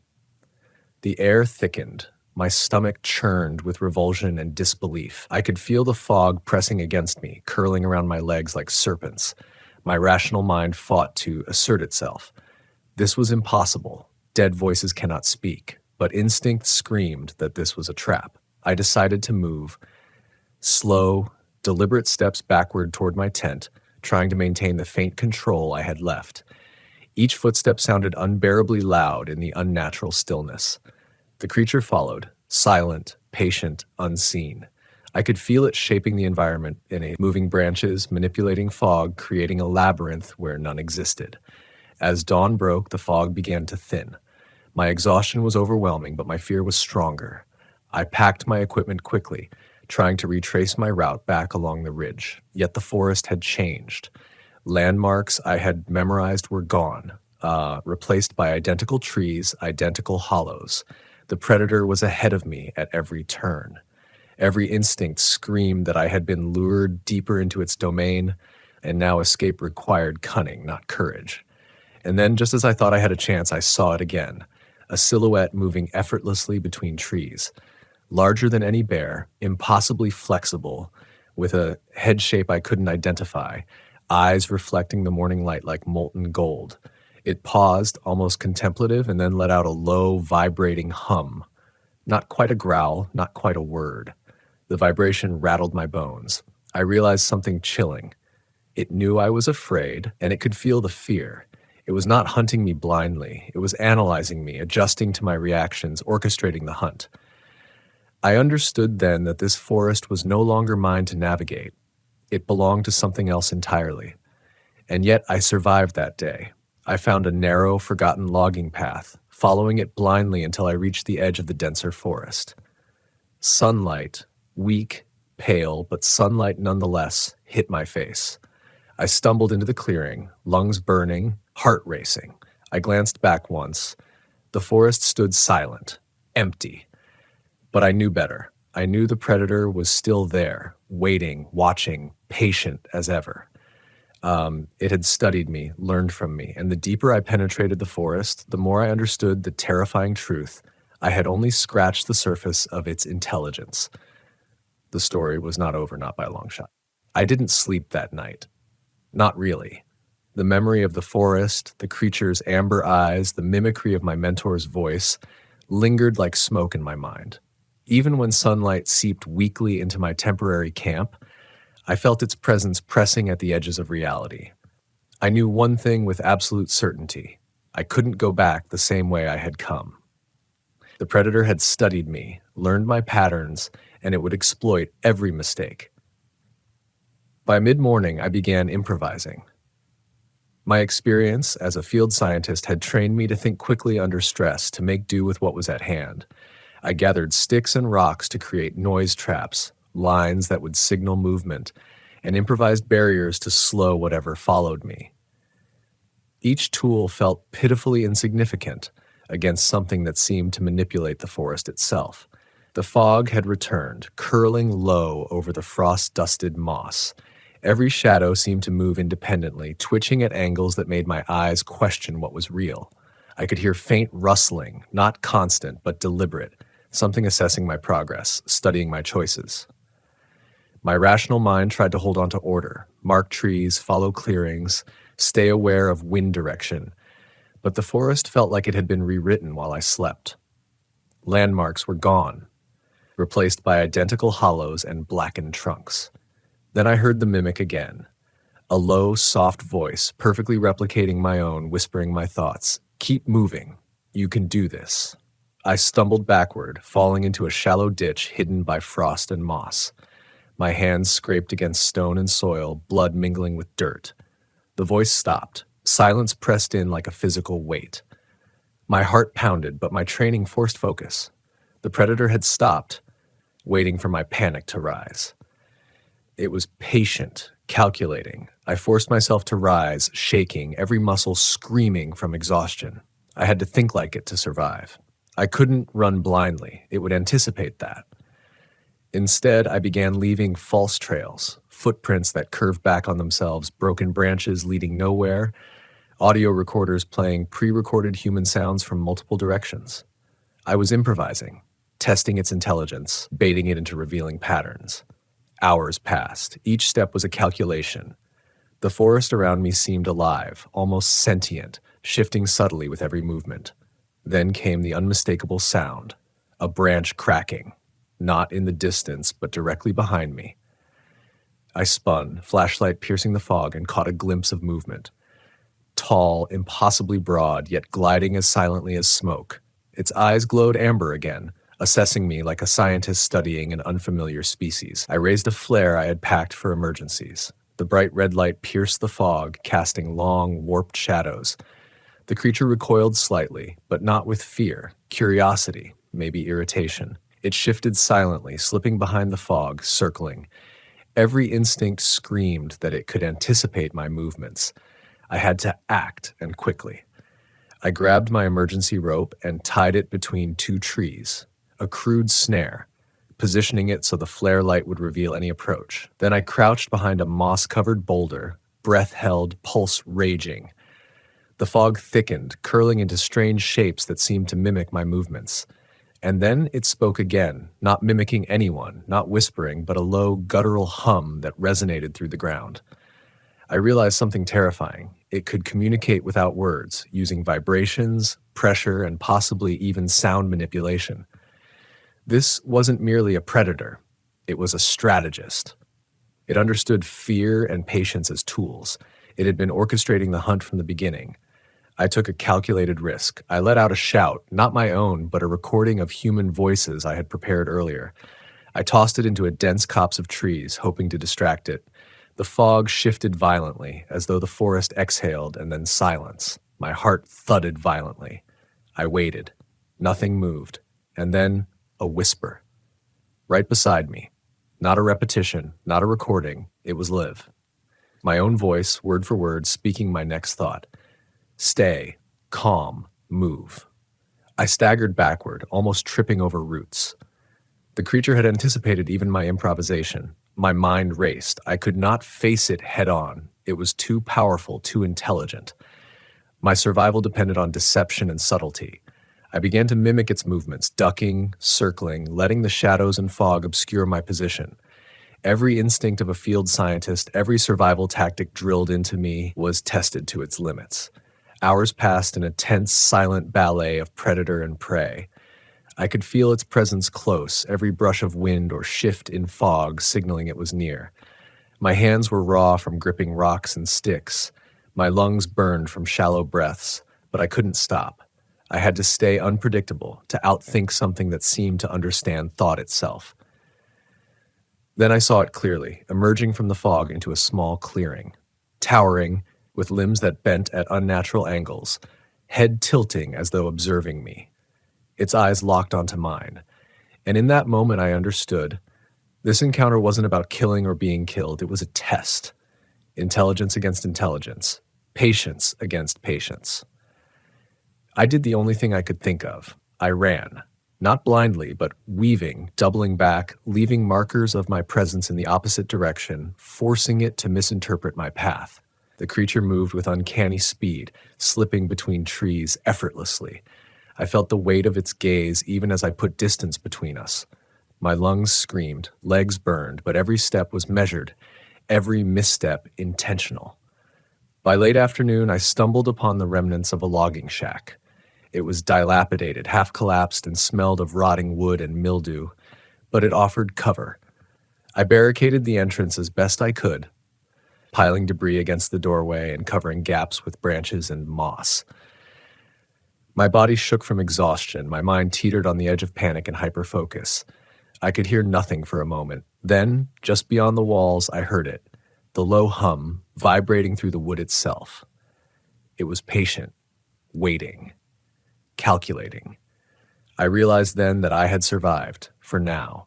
The forest itself had become a labyrinth, the creature a master of its domain, but the encounter was far from over. Even behind my barricade, I felt the tension, the knowledge that it was observing, learning, adapting. My rational mind understood only one truth. I had glimpsed the predator. I had survived its hunt, but the forest was not safe, and the intelligence I faced was beyond anything humanity had cataloged. I sat in the shack as night fell, listening to the hum and the shifting fog outside. I was alive, yes, but the fear persisted, an almost physical presence pressing in from all directions. I thought about leaving, about escaping to civilization, but the forest would remember me. It had studied me, learned from me, and perhaps it would follow. Perhaps it would wait. And somewhere, deep in the folds of fog and shadow, I knew the creature was still there, patient, observing. a predator with intelligence and patience far beyond mine. I had survived the first encounter, but the forest and its master were far from done. I didn't sleep that night either. Dawn broke, pale and thin, barely penetrating the dense canopy. I was still in the shack, huddled against a rotting wall, muscles stiff and shaking from exhaustion. My supplies were low: food, water, batteries for my devices, all rationed to stretch as long as possible. I hadn't slept in 2 nights, yet sleep wouldn't have helped. Not with it out there, patient and observing, testing my limits. I moved cautiously, checking my improvised barricades. The branches I had piled across the doorway shivered slightly, as if the fog outside pressed against them. Every sound, the creak of wood, the scuff of moss underfoot, even my own heartbeat, felt magnified. I couldn't see it, but I could sense it. I had learned by now that the creature didn't need to reveal itself to be terrifying. Its presence was everywhere, in the fog, in the shadows, in the unnatural hush that fell over the forest. I reviewed my notes, desperate to find patterns I could exploit. I had been tracking its behavior for days, yet everything was a lesson in futility. Every time I thought I had predicted its next move, it outsmarted me. It didn't merely hunt, it studied, it learned, and it was patient. In the darkness of the shack, I realized that my survival relied on deception, improvisation, and the thinnest margin of luck. By late morning, I had formulated a plan. I would use the shack itself as bait. I reinforced weak points, setting up noisemakers with rocks and makeshift triggers. I would create the illusion of movement, luring it toward one end of the shack while I slipped out another. It was risky, but I had no choice. The alternative was staying put and waiting until exhaustion or fear broke me. I took a deep breath and moved. Each step was calculated, deliberate. I tossed a small rock into the far corner, a signal for the creature, or perhaps a test to see how quickly it responded. The fog shifted, and I felt it, a presence so close I could almost the soft rustle of its fur against the undergrowth. It had been always watching. Then it spoke, not mimicking, not whispering, but low, deliberate, almost contemplative. "You learn quickly." My stomach turned. The voice wasn't human, but intelligent, analytical. It was acknowledging me, assessing me as I assessed it. My hands shook as I prepared my final improvised traps, lines of rocks, branches, and sticks tied with cord. Nothing could physically match its strength, but perhaps I could confuse it, disrupt its understanding of the environment long enough to escape. I triggered the first noise trap, a cascade of snapping sticks, and ducked behind a decomposed wall of the shack. The fog shifted violently, almost alive. As the creature responded, I held my breath, listening. The hum of its body, deep and vibrating, echoed through the wood and moss. Then silence. My heart pounded so loudly I feared it might betray me. I slipped out through a narrow gap I had reinforced, moving silently, every nerve screaming. The forest outside was fog-dense, shadow-heavy, yet familiar landmarks guided me. Or perhaps I guided myself, knowing it could anticipate my logic. I tried to think like it, predicting where it might expect me to flee. I doubled back, then veered into a narrow depression I had noticed earlier, hoping to break the line of sight. The forest seemed to respond. Trees leaned at unnatural angles, fog curling into thicker tendrils, creating the impression of movement where there was none. The creature was intelligent, yes, but it also manipulated the environment. It was shaping the forest as a tool, turning every shadow and mist swirl into a weapon. I realized with chilling clarity that it could turn even my own senses against me. Hours passed in a tense, almost trance-like state. My legs burned, lungs ached, but I pressed on. I set another decoy, an old tent I had found partially collapsed, stuffed with moss and rocks to mimic human presence. The creature responded immediately, its amber eyes appearing through the fog at a distance, fixating on the decoy. I crouched low, heart hammering, and moved quietly in the opposite direction. I had made it nearly to the old logging trail I had noticed days before, when the fog thickened unnaturally, almost suffocating. Then I heard it, the low hum, resonant and omnipresent, surrounding me as if coming from every tree and stone. Panic surged, but I forced it down. I had to survive. I had to think. Suddenly, I saw it clearly in the fog, massive, fluid, its eyes glowing like molten gold. It tilted its head, observing me as if measuring my next move. I understood something fundamental in that moment. This encounter wasn't about brute strength. It was a game of intellect and patience. The predator knew my mind better than I did.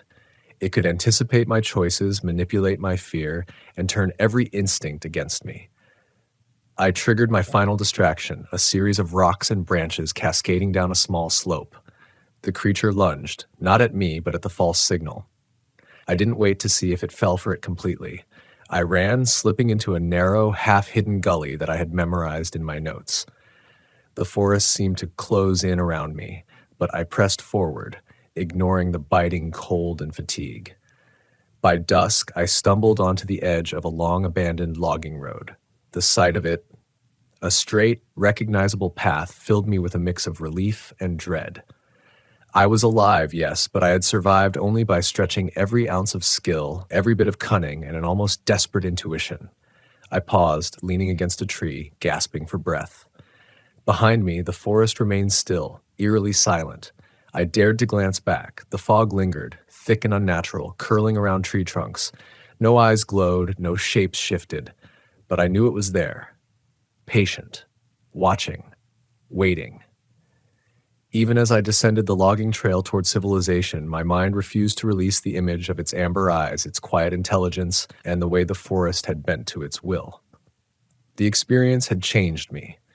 I understood that whatever I had encountered was beyond natural law, beyond comprehension.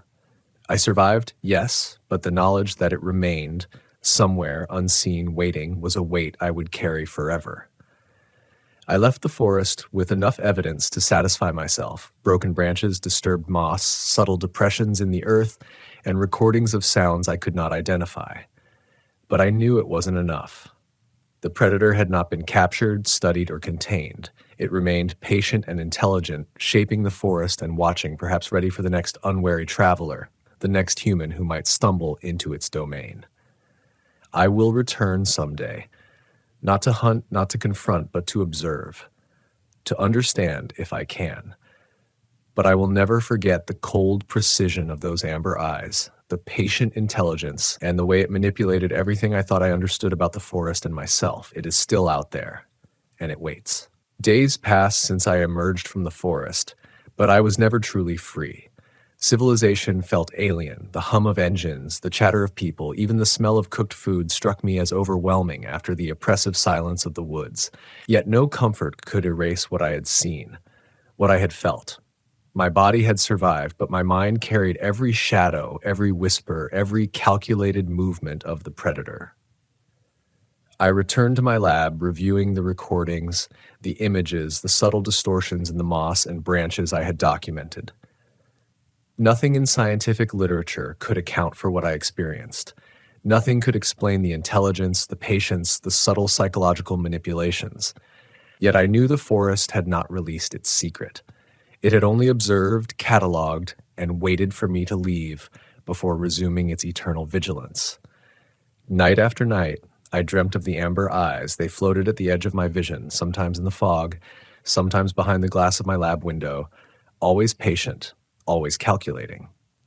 My dreams were a mixture of memory and anticipation. The forest reshaped, shadows bending in impossible ways, voices of the long dead whispering my name, mimicked perfectly, taunting me. Each morning I woke, heart racing, unsure if I had truly slept or if the predator had infiltrated my mind. I attempted to rationalize it. Perhaps the adrenaline, the deprivation, the stress had created hallucinations. Perhaps it was simply a very large, highly intelligent predator, unusually adept at camouflage and mimicry.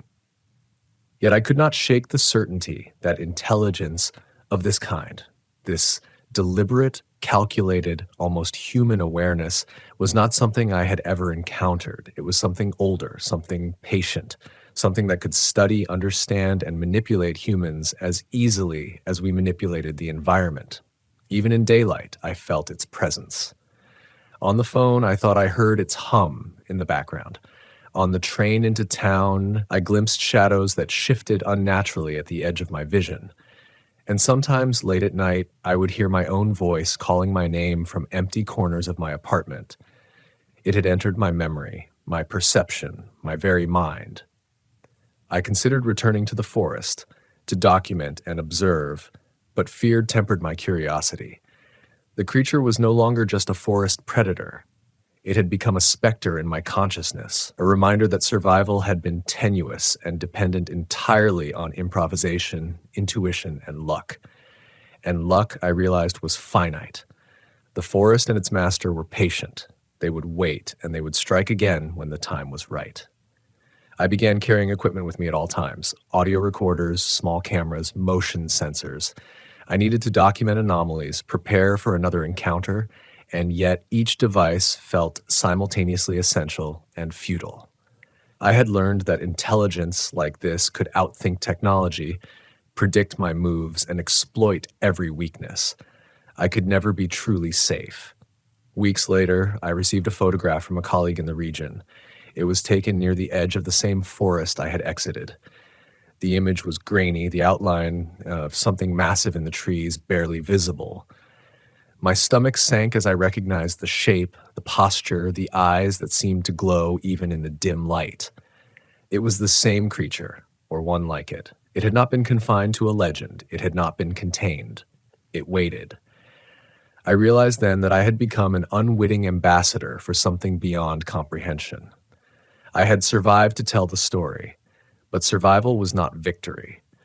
The forest and its master were timeless, patient, and intelligent beyond measure. It would continue to hunt, to observe, to learn. My encounter had been only a momentary brush with an entity that existed on its own terms, unconcerned with human definitions of life or morality. Sometimes when the wind presses through the trees in nearby parks, or the shadows twist too perfectly in the corner of my eye, I think I feel it. Watching, patient, learning. I have tried to explain it, rationalize it, share it with colleagues, but words fail. There is no taxonomy, no scientific framework, no precedent. Only the certainty that intelligence like this exists and that it waits. I often think about the night in the shack, the way the fog shifted, the way the shadows bent as if alive. I think about the amber eyes glowing with awareness, understanding, calculation. I think about the whisper of my mentor's voice, perfectly mimicked, just for me. It was not just a predator, it was an observer, a strategist, a sentient force that could turn even fear into a tool against me. And sometimes when I close my eyes, I hear the hum again. Low, vibrating, omnipresent, reminding me that the forest did not end where the trees stopped. That intelligence, patient and eternal, exists in the shadows, in the fog, in the quiet places humans rarely enter. It waits, always. I have survived. I am alive. But I know with an unshakable certainty that I am not safe, and that the forest and its master remain patient and eternal, like waiting for the next human who crosses its domain. Even now, I sometimes swear I hear my own voice calling from empty corners. I know better, but the certainty remains. The predator watches, learns, and waits. And someday, it will strike again. My name is Dr. Elias Cade, and I am a geologist by trade. Born and raised in Tromsø, Norway, the cold has always been part of my life. I grew up among fjords and dark winters where the aurora lit the skies, and maybe that explains why I never sought comfort in the easy places. My work has taken me to volcanoes in Iceland, fault lines in Chile, or remote wilderness of Alaska. I came here for one reason: the tremors. For weeks, the institute I contract with had received odd reports. Shuddering vibrations beneath the ground, powerful enough to rattle fishing cabins and send loose snow sliding off rooftops in isolated villages. But seismographs placed in the nearest towns showed nothing out of the ordinary. No tectonic plate shifts, no volcanic activity, nothing. The data was silent, but the people were not. Something out here was moving. So they sent me, alone. The valley where I set camp stretched for miles, hemmed in by jagged ridges still carrying a winter's worth of snow. A river the color of steel cut through the pines, its water so cold it burned the skin when I touched it. The air carried that sharp scent of resin from broken pine needles, mixed with something faint and metallic I couldn't quite place. Every breath fogged before me, hanging like a spirit unwilling to vanish. It was quiet, too quiet. When you work alone in places like this, you learn the difference between silence and stillness. Silence is natural. Wind through branches, a bird calling, the rustle of small creatures. Stillness is when even those sounds are absent, when the world seems to hold its breath. That's what I felt in the valley. A stillness that pressed on my ears and made the hairs along my arms rise. On my first evening, while I was staking the portable seismograph into the frozen soil, I felt it. A low vibration beneath my boots. Not strong, not like an earthquake, but subtle, like the purr of a great engine buried deep below. I froze, waiting. The vibration faded. I told myself it was river ice shifting, the ground settling, anything logical. But I couldn't shake the thought that it felt deliberate, too steady, too measured. I slept poorly that night in the tent. The nylon walls whispered with wind, and every time I closed my eyes, I swore I could feel the faintest quiver under the ground, like something vast shifting in its sleep. By morning, I convinced myself it was fatigue, imagination. I brewed coffee over my little gas burner, the bitter steam warming my face against the cold. The river was misted, pines glittering with frost. Beautiful. And yet, there was something else.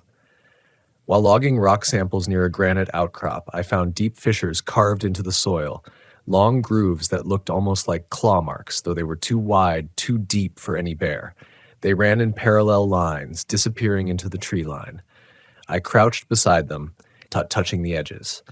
The soil was freshly disturbed, damp and cold. A chill ran through me that had nothing to do with the air. That afternoon, while adjusting the sensors, I heard a sound that didn't belong. Not wind. Not water. It was a low moan, distant, drawn out, and resonating through the ground more than the air. I froze with my hand on the instrument. It rose, swelled, then cut off abruptly. My chest felt tight, and for the first time in years, my scientific mind faltered. I was alone in a vast wilderness, standing above something I couldn't explain. Night came quickly in the valley, shadows pooling among the trees. I kept the lantern burning longer than usual, telling myself it was just to finish field notes, though truthfully, I didn't want the dark pressing too close. Around midnight, as I lay half awake, I felt it again. Not sound. Not sight. A rumble beneath the earth that rolled under me like a pulse. And then, unmistakably, the ground beneath my tent shifted. Not much, just a fraction of an inch, like something passing under the surface. My breath caught in my throat. I listened, frozen in the sleeping bag, heart pounding against my ribs. The movement continued, steady, slow, traveling from one end of the campsite to the other, and then silence. I didn't sleep again that night. By dawn, I was questioning everything. Geological explanations fell apart the moment I tried to rationalize them. Ice doesn't move in smooth, deliberate waves. Rock slides don't hum like an organ buried deep in the earth. I wrote in my logbook that morning, open quote, day 2. Subsurface vibrations detected, not tectonic. Movement resembles something alive, close quote. And then I added a final line I hadn't meant to write, one that chilled me when I read it back. Open quote, it knows I am here, close quote. The next morning, I forced myself into routine. That's what you do in the field. Routine keeps you sane. Boil water, make notes, check instruments. Break the day into tasks so your mind doesn't unravel. But as I walked to the river for samples, I stopped dead. The grooves I'd seen yesterday had multiplied. The soil along the bank was torn in long, jagged paths, as though something had pushed upward from beneath, then dragged itself forward. Whole clumps of moss and grass had been ripped free, the roots dangling in the open air. The tracks weren't animal. They weren't erosion. They were movement. My throat went dry as I knelt to measure them. Each gouge was nearly a meter across, and they weren't random. They curved, turned, intersected like the trails of a massive creature weaving silently below the surface. When I pressed my palm against the soil, the earth was warm. That detail unnerved me more than the gouges themselves. Permafrost and spring soil should have been icy to the touch, but this felt faintly heated, like the back of a living thing. I snatched my hand away as though burned. By midday, I tried to distract myself with readings. The seismograph was alive with minor irregular spikes. Not earthquakes, but pulses. They rose and fell with no clear pattern. At one point, as I leaned over the graph, the pen jittered violently across the page, a sudden spike that nearly tore the paper. At that exact moment, I felt the tremor beneath my feet. This time it didn't fade quickly. It held, growing stronger, until the mugs on my folding table rattled and the lantern swayed on its hook. I staggered outside, scanning the trees, heart hammering. Snow slid from the ridge above in a thin cascade, set loose by the vibrations. Then silence. The kind of silence that feels worse than sound. I told myself I should radio the Institute, but the valley walls blocked reception. My sat phone worked only on higher ground, half a day's trek. The thought of leaving the instruments and the evidence behind made my gut twist. And worse, the thought of being out in the open, with that thing moving unseen beneath me. I stayed. That evening, I built the fire larger than necessary, feeding it until sparks climbed high into the black sky. The flames painted the trees in restless shadows. I told myself it was for warmth, but in truth I wanted light. The dark valley pressed too close, and the memory of the soil shifting under my tent wouldn't leave me. It was close to midnight when I heard it again.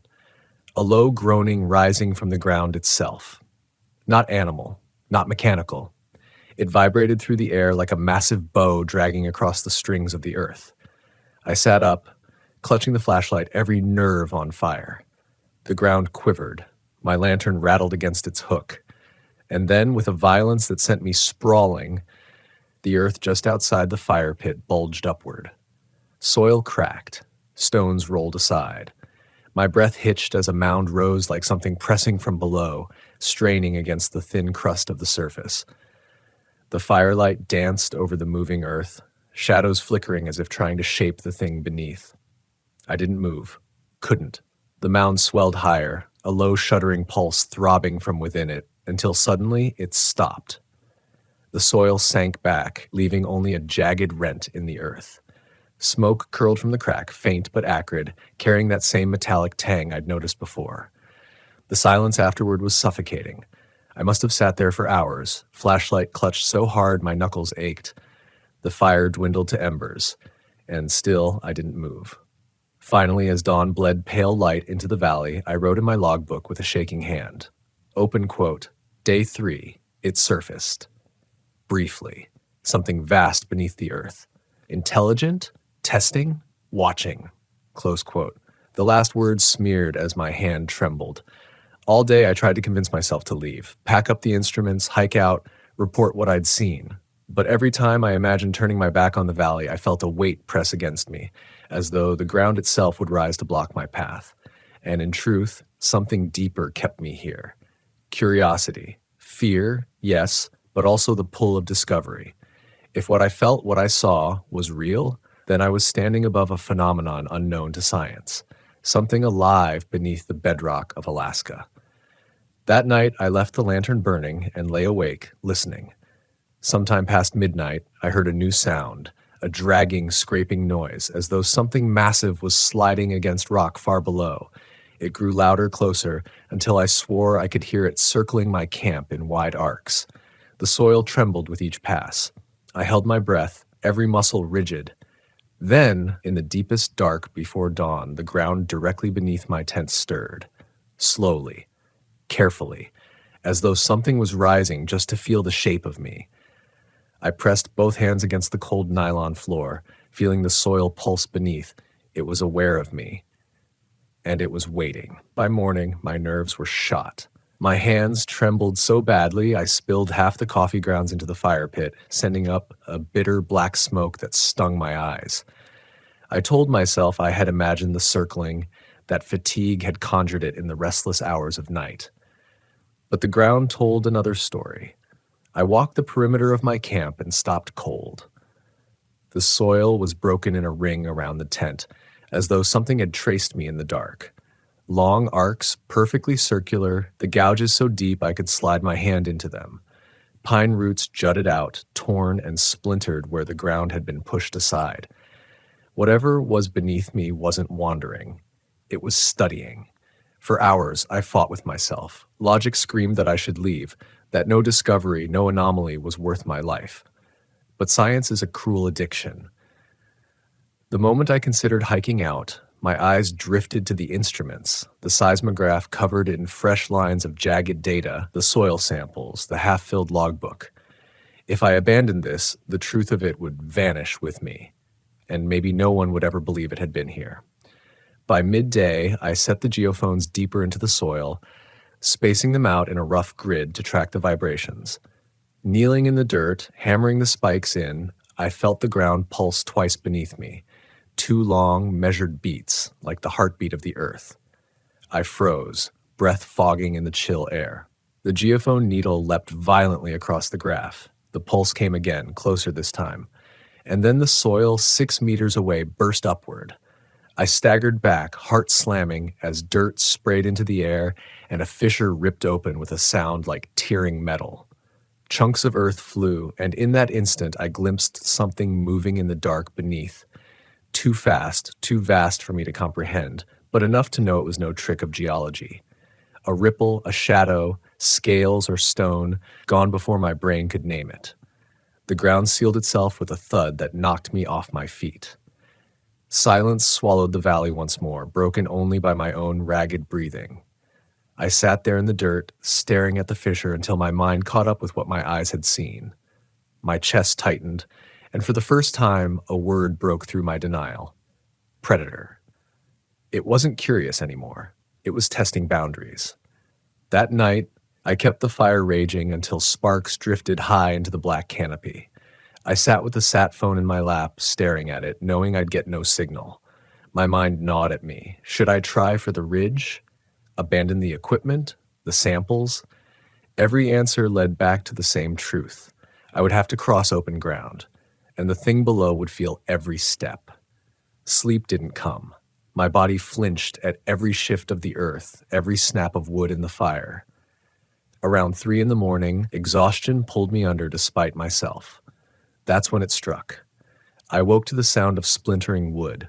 My supply crate shuddered, sliding across the dirt as if dragged from beneath. I lurched upright, fumbling for the flashlight. Its beam caught the crate tilting, jerking, before a corner of it plunged into the soil. The ground swallowed it whole. I stumbled backward, terror crawling up my throat. The crate, my food, my samples, everything was gone, leaving only a gaping wound in the earth. From that darkness came a noise that froze me in place, a wet, grinding rumble, like stone grinding against stone, threaded with something almost like a growl. The ground trembled under my boots. I bolted for the tent, instinct taking over, dragging the sat phone and flashlight with me. Inside, I sat rigid, every nerve screaming, as the soil beneath the camp shifted and heaved. It circled again, slower this time, deliberate, and then silence. The kind that makes your skin crawl because you know it isn't over. When dawn came, pale and colorless, I unzipped the tent flap with a hand that wouldn't stop shaking. My campsite was destroyed. The fire pit collapsed inward. The dirt split in jagged scars, my equipment scattered. The crate was gone without a trace, devoured by the ground itself. I sank to my knees, heart pounding, staring at the ruin. The truth was undeniable now. Whatever lived beneath this valley was aware of me. It had marked me, circled me, tested me, and now taken what I had. It wasn't just movement anymore, it was hunger. The loss of the crate broke something in me. It wasn't just supplies, it was proof. Proof that this was not my imagination, not stress or fatigue. The ground had swallowed it, clean and deliberate, like the valley itself had teeth. I told myself I couldn't survive another night like this. Not without a plan. I scavenged what I could from the scattered wreckage. A few tools, the seismograph still ticking, the geophones knocked loose but intact. No food left beyond what was crammed in my pack. The fire pit was ruined, so I built another closer to the river, feeding it until the smoke curled thick into the air. My hands worked, but my mind spun in tight circles. How do you fight something you cannot see? By noon, I had a thought. Every geologist knows vibration is language. Seismic waves carry meaning, the snap of faults, the roll of magma, the collapse of rock. If this thing responded to vibration, maybe I could speak back, or at least control what it heard. I set the geophones in a tighter ring around the camp, hammering them deep into the soil. Each strike sent a nervous shiver up my spine as though I was knocking on the thing's door. I wired the sensors to the seismograph and crouched over the paper drum as it rolled, watching the needle scratch. The valley was still, quiet. Then I stamped my boot hard against the soil. The needle twitched. A pulse of vibration echoed back almost instantly, stronger than what I'd given, like a reply. My blood went cold. I stamped again, twice this time. The ground answered. Not immediately. It came in a slow, rolling quiver, but it was unmistakable.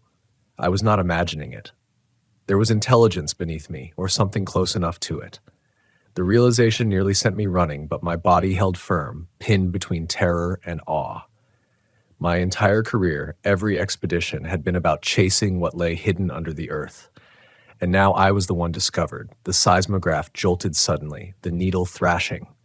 I scrambled up, heart racing. The soil quivered violently, and 30 meters from camp the ground erupted. A fountain of dirt and stone blasted upward, raining down in a choking cloud. I stumbled back, coughing, flashlight beams shaking across the chaos. Through the haze I glimpsed movement, a shape retreating beneath the surface, faster than my eyes could follow. A ripple the size of a house rolled through the earth, flattening a stand of young pines in its path before vanishing again. I stood frozen, mouth dry, every part of me screaming to run. But where? The ridges were miles away, and I'd be an ant crawling over the open slope. It would feel me. So I did the only thing that made sense. I tried to use its strength against it. Dragging the heaviest gear I had left, I set the empty fuel canisters near the fissures. My idea was crude. If it rose again beneath them, the weight might shift, collapse, distract it for a moment. A childish trick, but better than nothing. My hands shook as I worked, sweat chilling on my back despite the cold air. Hours passed. The valley held its breath. And then, just after dusk, the earth moved. It began as a low hum, rolling through the soil, building into a tremor that rattled the cans. I braced, muscles coiled. The ground just beyond the fire heaved upward, splitting open with a groan that rattled my teeth. The canisters toppled, clanging loudly. The vibration paused, as though the thing was listening. The soil rippled again, shifting toward the noise. I realized with a sick jolt that I had its attention. The ground swelled higher, cracking wide enough for me to see dark emptiness yawning below. Heat rose from it. A metallic stink filled the air, sharp and choking, like blood left too long in iron pans. I held the flashlight tight, its beam skimming across the jagged hole. For an instant, less than a heartbeat, I saw it. Something moved far below, smooth, ridged, vast, a hide like stone polished to a sheen, and an eye, if it was an eye, glinting in the beam, wide and unblinking. It saw me. The fissure snapped shut with a crack that knocked me backward. The ground rippled violently, rushing beneath my feet. I scrambled for the tent, lungs burning, as the soil buckled behind me like a wave chasing prey. I dove aside just as the earth erupted where I'd been standing. A spray of rock and dirt blasted into the night, the force of it sending me sprawling. My ears rang, body screaming in pain, but I was alive. For now. When the dust cleared, I crawled to my logbook with numb fingers and scrawled in the margin, the letters jagged and crooked. Open quote, day 4. It knows me. It hunts me. Close quote, I stared at the words until the ink blurred with tears I hadn't realized were falling. And then, with a slow, deliberate vibration that shuddered through the earth like a heartbeat, the ground beneath my camp went still again. Waiting. By the time the sky paled with the weak wash of dawn, I had made up my mind. I couldn't stay here another night. The thing beneath me wasn't curious anymore. It was studying, circling, waiting. And the valley was a trap, one I had walked into willingly with my equipment and my arrogance. But the thought of leaving tore me apart. Every instinct as a scientist screamed at me to stay, to document, to uncover. I had data no one else on Earth had ever seen.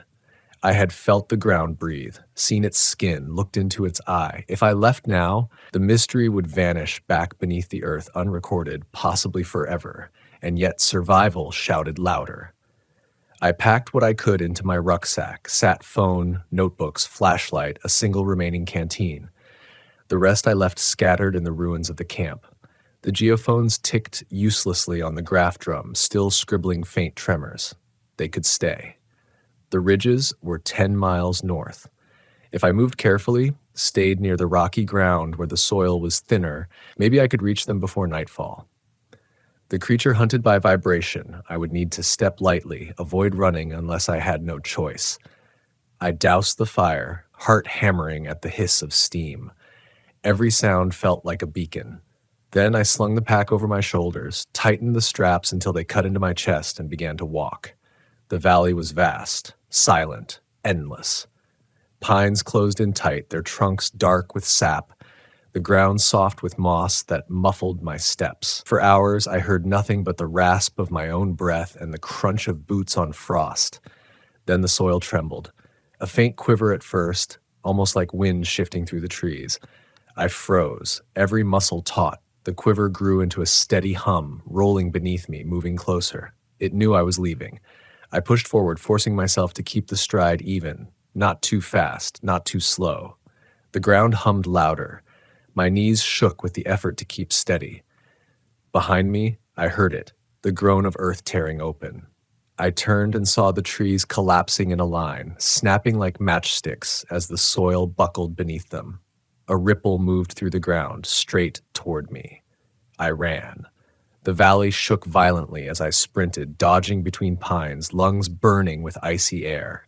The soil behind me exploded upward in sprays of dirt and stone. My legs screamed with effort, but terror carried me further than I thought possible. I stumbled into a clearing dotted with boulders. Instinct shoved me toward the largest, a slab of granite half buried in the earth. I scrambled onto it just as the ground behind me ruptured, a fissure ripping wide. The heat that poured out was staggering, searing the air with that metallic stink. Dust and smoke billowed, and through it I saw movement again. Vast ridges sliding beneath the crack, the glint of that enormous, unblinking eye. It had followed me. It had driven me here. The fissure snapped shut with a boom that echoed through the valley. The boulder shook beneath me, but it held. For now. My chest heaved as I clung to it, staring at the scarred ground. And then I realized the truth. It wasn't just following. It was hurting. Every eruption, every circling pass, it was steering me, pushing me toward the center of the valley. Like a wolf driving prey into open ground. I wasn't escaping. I was walking straight into its hunt. A cold wave of dread washed through me as I clutched the sat phone, praying for a signal.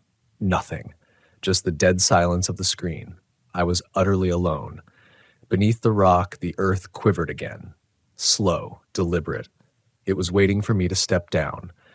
I looked at the trees beyond the clearing, the ridges beyond them, and felt the weight of decision pressing like the sky itself. To move meant running into open ground where it could sense me with every step. To stay meant waiting for the rock beneath me to give way.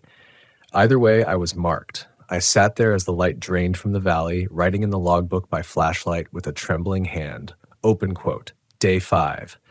It controls the ground. It decides where I go. It is not chance. It is hunting me. Close quote. And as I closed the book, a deep, resonant vibration rolled through the granite under my body. A sound that was not just movement, a sound like laughter. Night closed over the valley like a coffin lid. I sat on that boulder, flashlight beam trembling in my hand, listening to the slow, patient quiver of the earth beneath. It hadn't struck again. Not yet. It was letting me know it could, whenever it wished. I understood then what true insignificance felt like, not the kind you sense staring at stars or the ocean. This was sharper, more personal. I wasn't a geologist, not even a man. I was prey pinned under the gaze of something vast and ageless, something that had ruled this ground long before my kind ever touched it. By midnight, the cold drove me near madness. My joints ached, my breath stung, my muscles shook with exhaustion. I couldn't sit and wait anymore. If I stayed on the rock, I would freeze. If I climbed down, it would feel me. Either way, the end was coming. I forced myself to think, to use what I knew, the thing hunted by vibration. Every footfall, every tool strike, every careless noise was a signal. If I could give it more signals, too many to track, maybe, just maybe, I could confuse it long enough to slip away. The thought was desperate, reckless, but it was all I had. I dug through my pack, pulling what little remained, empty canteen, broken hammerhead, the loose metal fittings from the geophones. I tied them together with fraying rope and set them on the edge of the boulder. Then, gripping the last fuel canister I'd salvaged, I smashed it against the granite until the valve cracked. The hiss of escaping gas filled the night. My heart pounded as I struck the lighter. A tongue of flame roared to life, racing down the escaping stream until the whole canister burst in a column of fire. I shoved it hard, sending it clanging into the dirt below. The ground convulsed. The soil buckled violently, rushing toward the noise. I hurled the rope of metal scraps into the opposite direction, each clang echoing like a drumbeat. The earth shuddered that way too, splitting open with a thunderous crack. Smoke and dust belched upward, choking the clearing. For one fleeting moment, I realized the truth. I had confused it. I didn't think. I just ran. Boots pounded the granite, then the soil, each step a betrayal. The ground pulsed under me, but it was erratic now. Chasing the noise of metal, the roar of flame, I tore through the trees, branches whipping my face, lungs on fire. Behind me, the valley roared like a living thing. Fissures ripped open, trees toppled, the ground heaved in fury. The sound was deafening, a cacophony of grinding stone, splintering wood, and something deeper, something that shook the marrow of my bones. I stumbled onto higher ground, the slope of the ridge rising before me. My legs screamed, my vision blurred, but I clawed upward, pulling myself by frozen branches, rocks tearing my palms raw. Every step higher, the ground grew thinner, rockier, harder for it to move. The trembling below faltered. For the first time, the earth didn't follow. I collapsed onto a ledge, chest heaving, blood pounding in my ears. Behind me, the valley writhed in chaos. I watched as fissures opened and closed, firelight flickering from the burning canister, smoke curling into the night sky. The trees shook as if in a storm, though the air was still. And then suddenly, silence. The valley stilled. The fissures sealed. The smoke drifted lazily upward, unchallenged. It was gone. Or worse, it had let me go. I lay there until dawn, body shivering, staring down at the valley that looked so still, so ordinary, as though nothing had ever stirred beneath it. Pines swayed gently in the morning light. The river ran smooth and silver. My sat phone caught a signal at last. My hands shook as I dialed, my voice hoarse, broken, as I told the Institute I was finished, that someone had to come get me. I didn't tell them what I'd seen. Not yet. As I waited, I opened the logbook one last time, scrawling across the final page. Open quote, day 6. Survived. For now. But it let me go. The valley is not empty. The valley is alive. Close quote. I shut the book, staring out across the endless expanse of green and stone, and in that stillness, just before the helicopter came, I felt it again. Faint. So faint I might have imagined it. A tremor, rolling up through the ridge, steady as a heartbeat. Not a chase, not a strike, just a reminder. It was still down there, and it would always be. My name is Captain Eric Langenfeld, 36 years old, U.S. Army Special Forces. I've lived long enough to know that silence in a wilderness this vast isn't peace. It's pressure. Silence pushes in on you like a second atmosphere, pressing thoughts you don't want to think into the front of your skull. That's the first thing I felt stepping out of the snowcat onto the old airstrip in the Alaskan interior. Not the cold, not the wind, not the smell of fuel leaking from the rusting drums beside the hangar. It was the silence, the sound of absence. I'd been hired under contract, private, off the books. My contact said the job was simple. Check out a decommissioned Cold War-era research station, catalog any hazardous materials left behind, and report whether it was safe to demolish. Easy pay, they claimed. But I'd read the file. This wasn't just any station. It was Camp Echo, an atmospheric listening post built in the late 60s, part of a chain of monitoring sites that scanned the ionosphere for Soviet missile launches. Officially shut down in the mid-80s. Unofficially, the place was rumored to have kept running long after its closure, funded by agencies whose acronyms I didn't recognize. I adjusted the strap of my rucksack and listened. Snow fell lightly, soft powder tapping against the brim of my hood. The sky was an iron sheet, no horizon, no depth. In this light, everything, the runway, the pines, even the ragged mountains to the west, looked like it had been painted in ash. The air was thin, metallic in my nose, and cold enough that every exhale puffed white and clung to my beard. The station squatted at the far end of the cracked airstrip. A 2-story composite building, windows black with frost, the siding pitted by 50 winters. Antennas tilted like snapped bones, wires dangling. I could almost hear them swaying, though the air was dead still. I'm trained to enter anywhere as if it's hostile. My Glock was loaded, holstered on my thigh. My rifle hung from my chest sling, safety off. Even if the mission brief insisted no one had been here for decades, experience told me never to trust paperwork. I stepped forward, boots crunching on ice. That's when I heard it. The first wrong thing. It was faint, carried across the barren airstrip, so soft I almost dismissed it as wind. But there was no wind. The sound was a voice, a man's voice, low, muttering. Words I couldn't catch. I froze, listening. My pulse picked up, the muttering ceased. Nothing but silence again. Maybe it was memory playing tricks. I'd been in Afghanistan, Iraq, Africa, places where voices in the distance usually meant an ambush. My brain was conditioned to hear them, even when they weren't there.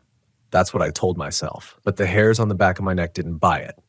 I swept the area through my scope. Snowdrifts, skeletal trees, the hangar collapsing in on itself. No movement, no heat signatures, nothing alive. Still, I felt watched. Inside the station, the air was stale, dry, laced with mold. My boots echoed on the linoleum floor, cracked and curling like old skin. The interior smelled faintly of copper, like old pennies and dried blood. I turned my headlamp on, its white beam slicing through dust motes. The silence here was heavier, almost humming, as if the walls themselves were holding their breath. I set up camp in the main operations room. My plan was simple. Secure the perimeter, catalog the interior, and spend no more than 72 hours here. I laid my sleeping bag beside a bank of rusting consoles, wires spilling like entrails. On one desk sat a reel-to-reel recorder. Tape still loaded, though the machine was corroded. Night fell early. The sky outside turned the color of slate, then vanished into black. No moon, no stars. Only the crunch of frost expanding in the walls, the occasional drip of water through the ceiling.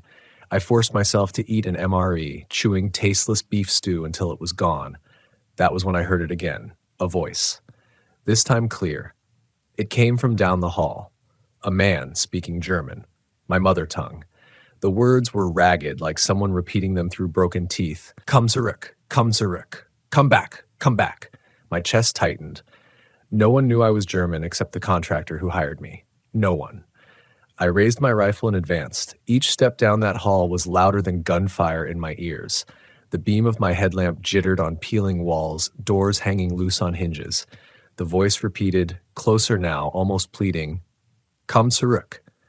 I reached the last door and kicked it open. Nothing. The room was empty. Dust on the floor.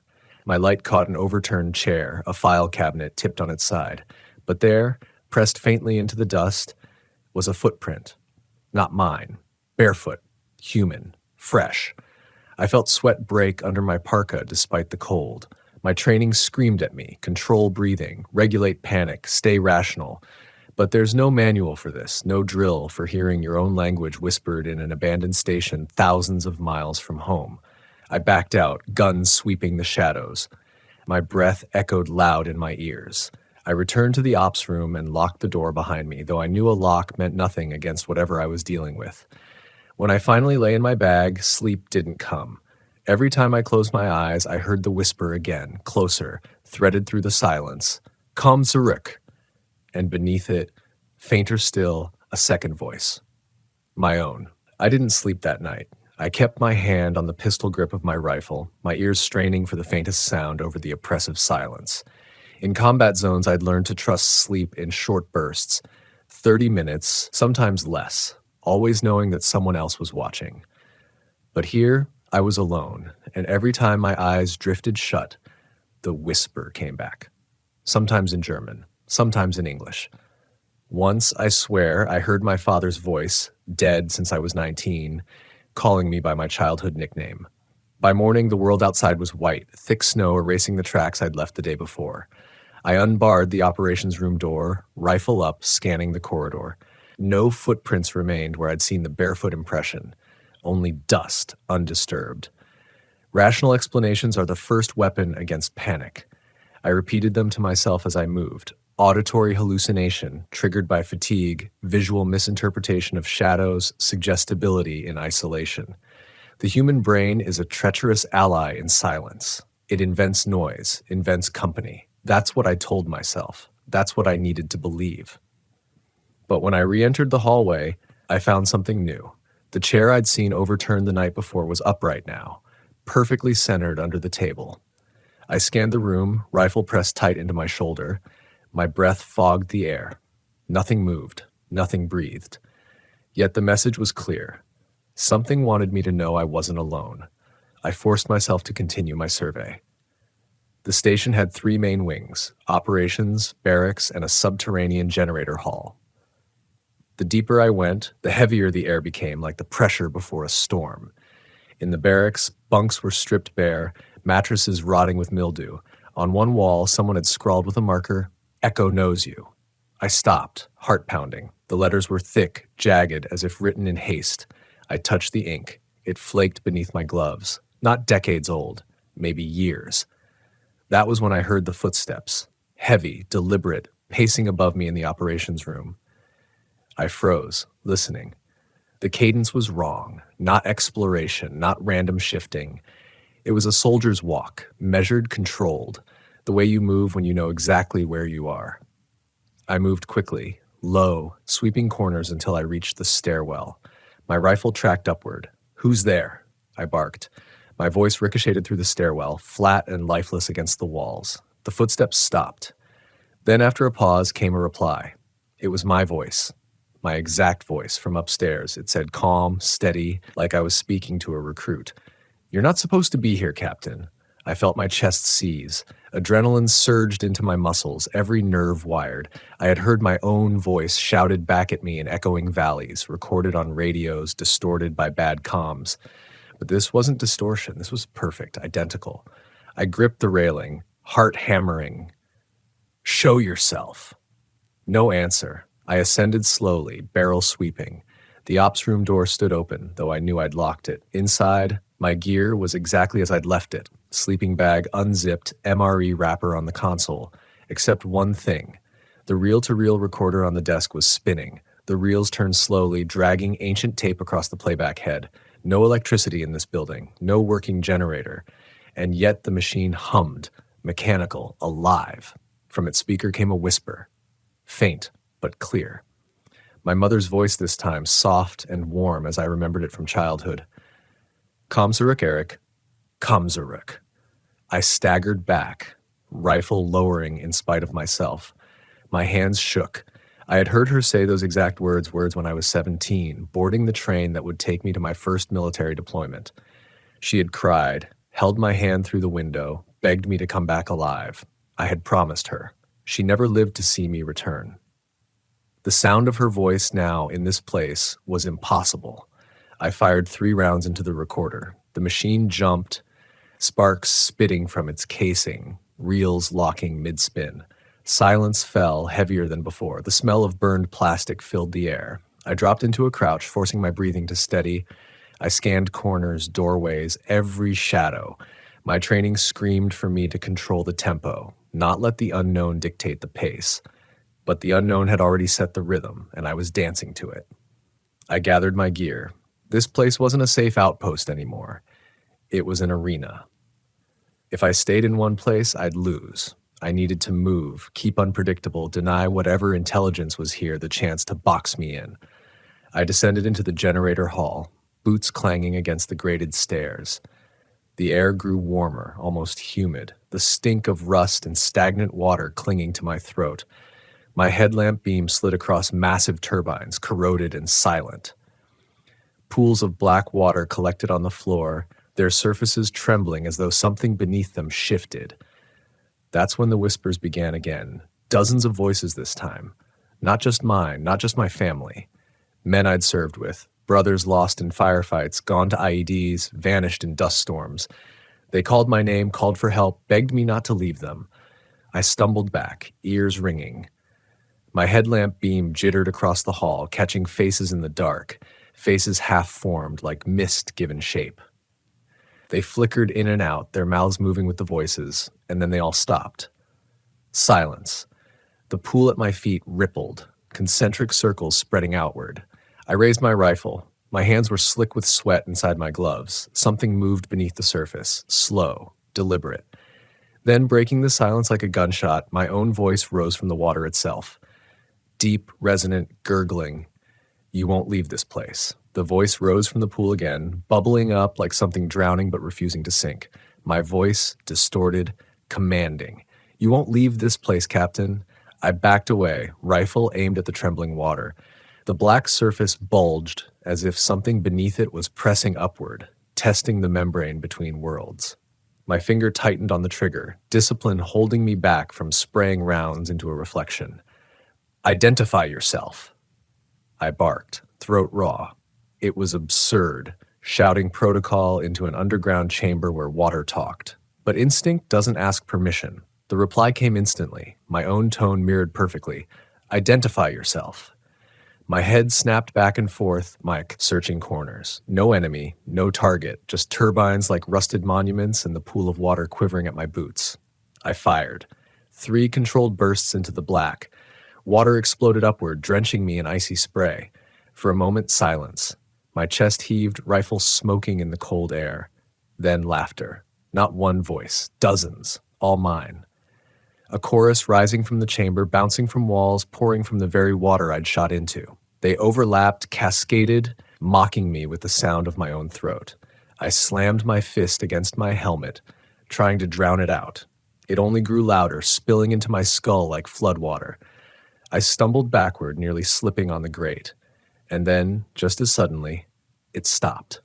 Silence again. The kind that feels like a held breath, waiting for you to answer. I wiped my face with shaking hands, cold water dripping from my beard. I forced my breathing into the 4-count rhythm I'd been trained to use under fire. Inhale 4, hold 4, exhale 4, hold 4. It steadied me, pulled me back from the edge of panic. This was no hallucination. No fatigue trick. Something was here. Something that could pluck voices from my memories, from my blood. It had intelligence. It had intention. And it wanted me afraid. I retreated from the generator hall, climbing the grated stairs 2 at a time. My boots rang like alarm bells, each step echoing in the hollow station. By the time I slammed the bulkhead door shut, my pulse had steadied, but my mind was racing. I needed data. Intel. Fear thrives in shadows. I had to drag this thing into light. I searched the operations wing again, methodical, sweeping each room. In a filing cabinet long rusted shut, I found something, a weathered binder, pages yellow but legible. Handwritten logs dated into the late 1980s, like years after the station was supposedly closed. Most of the entries were routine, weather, ionosphere readings, comms checks. But the last few pages shifted, words scrawled faster, less precise. Voices from static, increasing in clarity. Personnel report hearing deceased relatives. Isolation protocols failing. 2 men walked into the snow, never returned. We are not alone in the signal. The final entry was underlined 3 times. The echo wants names. Do not give it yours. I felt a chill sharper than the Alaskan air. It already had my name. It had my voice. A creak above snapped me from the page. I spun, rifle raised. A shadow passed the cracked glass of the operations room door. I advanced, boots silent on the floor, barrel steady. My hand reached the knob. The metal was warm, almost feverish. I yanked the door open, weapon leveled. The hallway was empty. But at the far end, written across the frost on the wall in dripping letters, was a phrase. Come back. The letters steamed as though freshly breathed onto the surface. I swept the hallway. Nothing moved. Yet every nerve screamed that I was being watched, studied. The echo wasn't just repeating anymore. It was communicating. And it was closing in. I backed into the ops room and began barricading. Filing cabinets, broken chairs, anything I could move went against the door. My training said keep mobile, deny predictability. But instinct clawed louder now. Dig in, defend, survive the night. I sat in the dim glow of my headlamp, rifle across my knees. The silence pressed in thicker, heavier, until it felt like cloth shoved down my throat. My ears rang with it. Then, faintly, a knock. Not on the door, on the wall behind me. 3 sharp raps, measured, deliberate. I spun, light flashing across flaking paint. My heart thundered. Slowly I pressed my ear to the cold plaster and heard myself, whispering, right on the other side. Let me in, Eric. The barricade shifted at the door, scraping under unseen weight. The chair legs squealed against the floor. Something pressed against it, patient, testing. Not brute force. Precision. I shouldered my rifle, safety clicking off. My breath fogged the air in quick bursts. Come on then, I growled, every muscle taut. You want me? Try. The pressure on the barricade stopped. Silence again, and then from the dark beyond the door, a whisper like a smile. You already did. The barricade didn't move again. No more scraping, no more pressure. Just silence, thick and absolute. I kept my rifle trained on the door for what felt like hours, sweat freezing on my back, every muscle screaming from tension. The only sound was my own pulse, hammering in my ears. I've been ambushed in alleys, pinned down in compounds, hunted through mountains at night. In all those places I could trust one thing, the enemy was flesh and blood. You could flank it, bleed it, kill it. But this was different. The echo wasn't charging the door. It wasn't trying to overwhelm me. It was studying me, learning.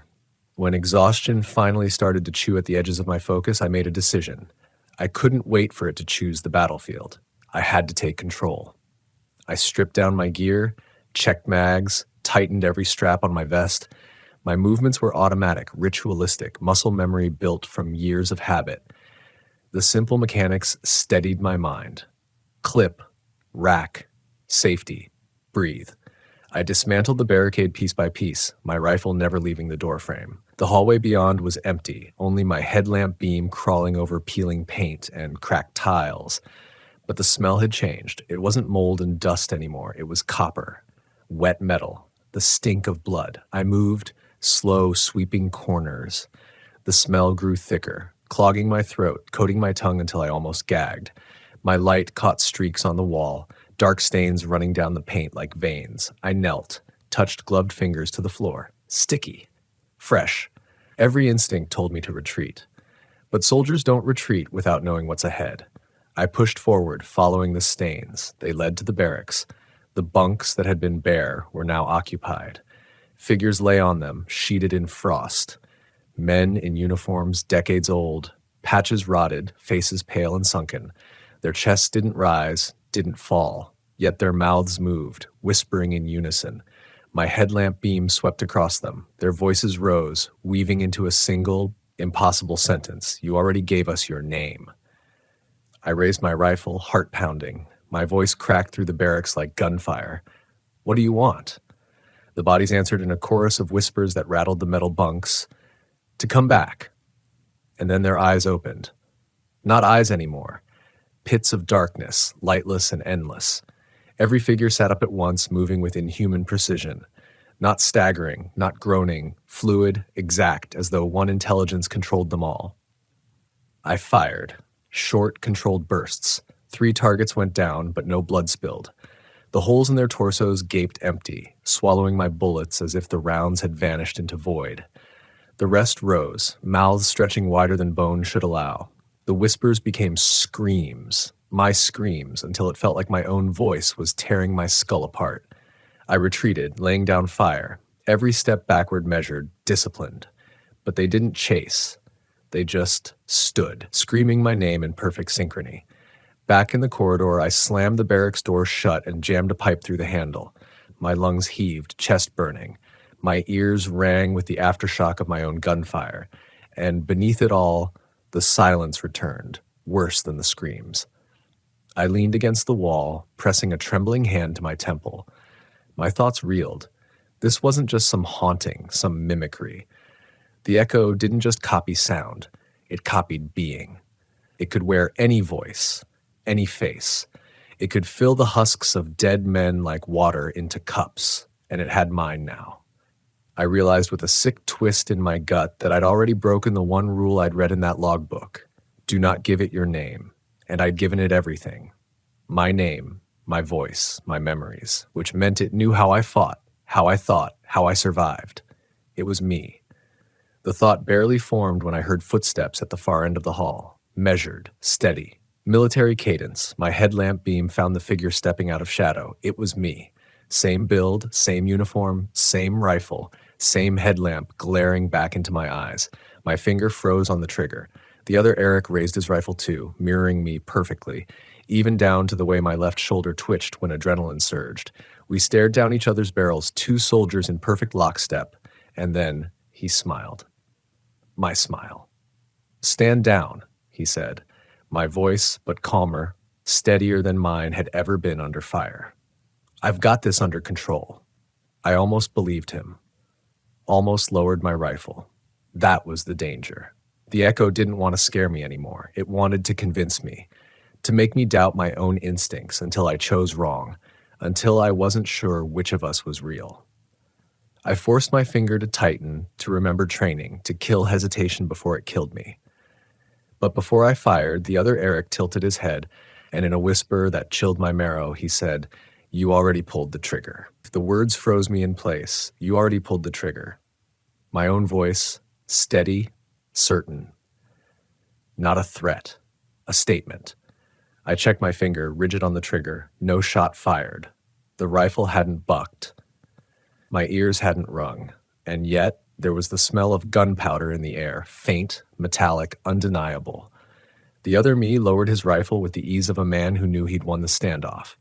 "You don't remember it yet," he said, "but you will." I tightened my grip until my knuckles ached. This was a tactic, psychological warfare. Disorient, destabilize, dismantle before the first shot. I'd been on both sides of that. The echo was using me as the perfect weapon against myself. The hallway stretched tight as a chokehold around us, two soldiers locked in mirrored stances. My chest burned with the effort to decide, move or wait, shoot or hold. Any decision I made, he would make too. Then he did something I didn't expect. He slung his rifle onto his chest and raised his hands slowly, palms out. My gesture of surrender. My exact rhythm, down to the twitch in my thumb. "You're tired, Captain," he said softly. "You know you can't keep this up." I should have fired then, ended it before he spoke another word.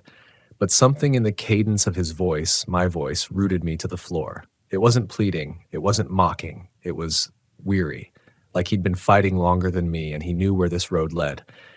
I forced myself to shift left, slow sidestep, rifle tracking. He mirrored, perfect, no lag, no hesitation. It was like watching my reflection peel itself from a mirror. But reflections don't breathe. And his breath didn't fog in the cold. That was enough. I fired. The round punched through his chest. No blood, just a hollow impact like shooting into an empty drum. He staggered but didn't fall. He looked down at the hole, then back at me, lips curling into that smile again. "You missed." I fired again. Headshot, straight between the eyes. The bullet tore through, spraying frost and plaster from the wall behind him. The figure jolted, snapped backward, then righted itself, the wound in its forehead closing like ice freezing over water. I stumbled back, disbelief clawing at my ribs. My rifle was useless.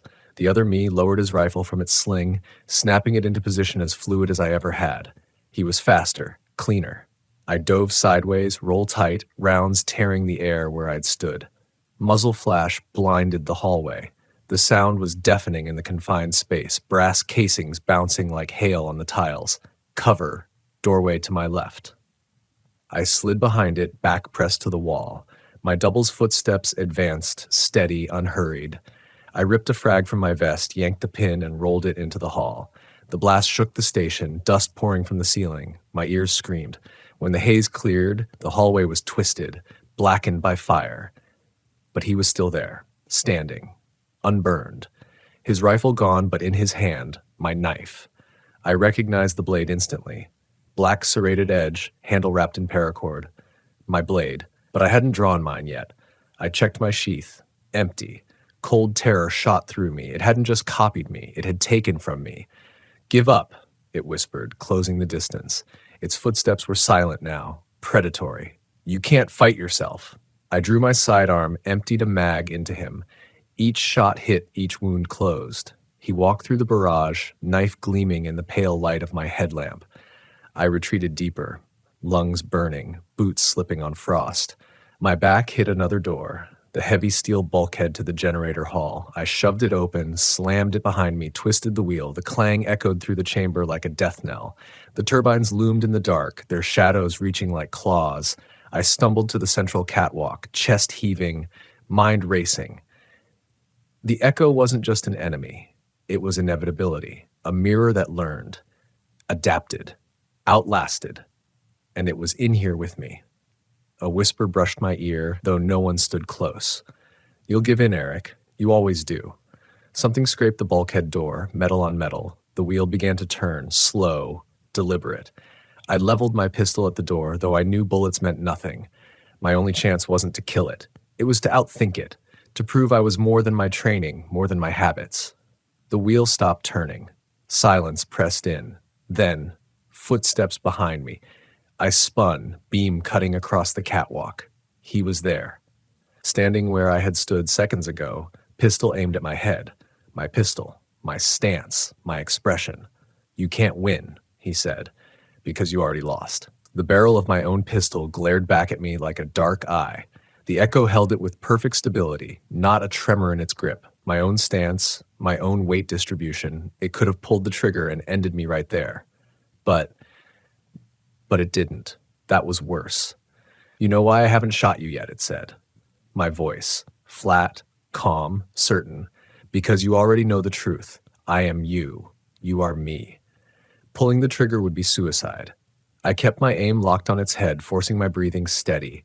Inhale 4, hold, exhale 4. My muscles screamed with the effort to ignore instinct. If this thing was me, then it knew my every move, my every tactic, which meant playing the soldier's game was suicide. "You're wrong," I growled. "I'm not predictable." The echo tilted its head just slightly, the exact tick I did when assessing a threat. "You're the most predictable man alive. You follow training, procedure, discipline. It's written into your bones." And it was right. Every firefight, every ambush, every escape I'd ever survived was because I trusted doctrine. But doctrine was the trap now. I holstered the pistol. The echo's eyes narrowed, the movement it hadn't predicted. I pulled off my helmet, let it clatter against the steel grating. My ears filled with the raw hum of the chamber. I ripped the gloves from my hands, skin burning in the cold. I stripped my vest, tossed it to the floor, my rifle, my ammo, all of it. The echo watched, motionless, pistol still leveled. "What are you doing?" I met its gaze, heart hammering so loud it felt like my ribs might break. "Something you wouldn't." For the first time, its aim wavered. A fraction of an inch, but enough. I lunged sideways, grabbing a length of corroded pipe from the deck. No soldier would trade steel for lead. No sane man would charge a gun with a rusted bar. That was the point. The echo fired. The round shrieked past my ribs, hot and close. Another followed, tearing sparks off the railing. But I closed the gap, swinging wild, untrained arcs. No rhythm, no technique. The pistol clattered to the floor, skidding into shadow. The echo snarled. My snarl, but the sound cracked, strained, like static through a blown speaker. I swung again, pipe smashing its jaw. The face split, not bleeding, but tearing like glass fracturing. Beneath it was no bone, no muscle, just darkness, swirling and endless. The sight nearly broke me. My stomach heaved, my knees weakened.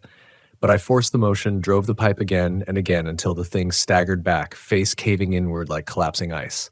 Then it laughed. Not one voice. All of mine. Every word I'd ever spoken at spilling at once in a grotesque chorus. Orders shouted on missions, pleas whispered in prayer, screams torn in nightmares. The sound knocked me backward, hands clamped to my ears, my own life weaponized against me. The echo straightened, the fractures in its face sealed shut, smooth again, the same as mine. It stepped closer, calm, unhurried, as though the fight had been nothing but a test. You see now, it whispered. You can't kill me, because I am what you already are. Fear, regret, every shadow you've ever left behind. The catwalk trembled under my boots. At first, I thought it was me, shaking, but then I saw the water in the generator pools below, rippling, rising, as if the chamber itself was listening. Dozens of voices rose from the water, all mine. The echo extended its hand, my hand. Come back, it said softly. Stop running, stop fighting, just come back. For a heartbeat, I almost did. The fatigue, the weight of years, the endless fight, it all pressed down like gravity. My hand twitched toward his. Then my eyes caught something. The pool below. The ripples didn't mirror me. They didn't mirror him. They lagged, seconds off, slightly wrong, like an echo that couldn't keep up. It wasn't perfect. It could mimic, copy, steal, but it couldn't innovate. It couldn't lead. I spat blood onto the grating, gripped the pipe tight, and said the one thing I'd never said in combat, never even allowed myself to think. I surrender. The echo froze. Confusion flickered across its perfect face. The voices in the water stuttered, faltered. I moved before it could adapt. I rammed the pipe into the railing and heaved with everything I had. The corroded metal shrieked, gave way, the catwalk tearing loose from its bolts. The deck collapsed beneath us. We fell together into the black pool. The water swallowed me whole, icy claws stabbing into my chest. I thrashed, lungs screaming, but even through the panic I felt it. The echo wrapping around me, pulling, pressing against my skin like a second body. In the dark, its voice poured into my ears, into my throat, into my skull. You can't leave. You are me. I kicked, fought, clawed upward. My fingers broke the surface, air ripping into my chest. I dragged myself onto the edge, choking, coughing water. Behind me, the pool rippled, calm again. The echo hadn't followed. Not yet. But its voice rose from the depths, endless and patient. You'll come back. You always come back. I lay on the steel floor, chest heaving, lungs burning from the icy water I'd dragged down with me. My hands shook so violently I could hardly hold the pipe I'd carried up with me from the depths. Every instinct screamed to move, to run, but my body felt like lead, every muscle locked in a tremor. The chamber was quiet again. Too quiet. No whispers, no footsteps, no laughter. The silence pressed into me like a weight. I forced myself to roll onto my knees. My gear was gone, lost in the fall, or ripped away when the echo dragged me under.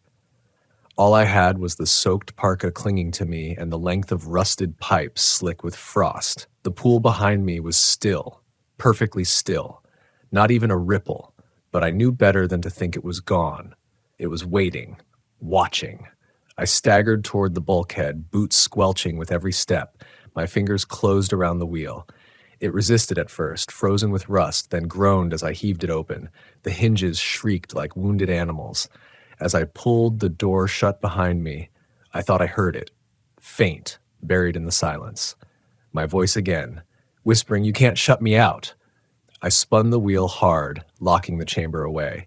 The sound cut off, but I knew it hadn't ended. The hallway stretched before me, dim in the thin beam of my flickering headlamp. The walls seemed closer now, shadows shifting at the edges of sight. My wet clothes leached heat, every breath fogging in the cold. I needed fire, shelter, a plan. The operations room was still my only safe zone, or at least the illusion of one. I moved fast, footsteps sharp in the silence, pipe ready in my hands. But the station had changed. Doors that had been closed now gaped open. Chairs I'd toppled were upright. And scrawled across the walls in dripping letters, everywhere I turned, was the same phrase, "Come back." It wasn't just on walls now.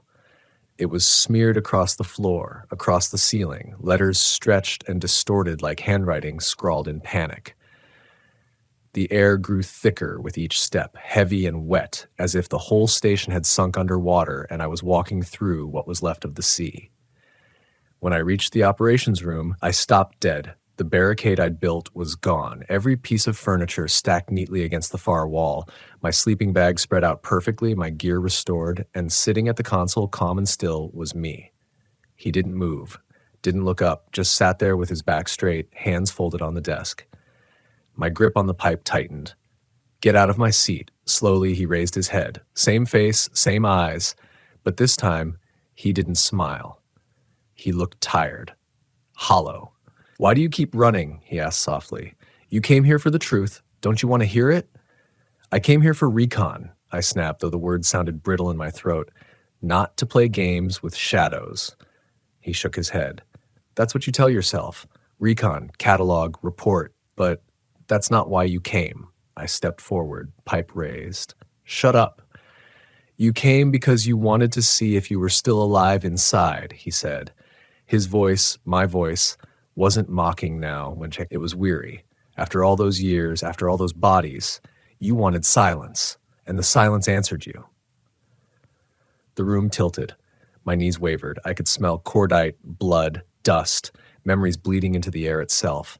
Afghanistan, Iraq, faces I couldn't save, voices I'd buried, all of them rising now, carried on the echo's breath. I swung the pipe, hard. The figure shattered, body collapsing into black vapor that hissed and coiled into the corners. The console stood empty again, if dust settling on its dead surface. But the voices didn't stop. They poured in from every wall, every vent, every crack in the station. My father, my mother, my brothers in arms, my own voice layered 1,000 times. The sound rose into a storm until the walls shook, until the frost cracked and fell from the ceiling. I dropped to my knees, palms pressed to my ears, screaming against the flood. But the voices weren't just sound anymore. They were inside me. You are me. You always were. Through the noise, through the black haze pressing against my skull, I realized the truth. The echo didn't want my death. It wanted my surrender. It wanted me to collapse inward, to give myself up to its endless chorus. The only way to survive was to move, to get out. I staggered to my feet, voice raw. You can keep this place, I growled into the storm. But you don't get me. The voices laughed, 1,000 of me echoing back. You already gave us you. I ran, through the hallways, past the bunks where frost-covered bodies rose and stared with blackened eyes, past walls dripping with my name, past the stairwell where shadows reached like grasping hands.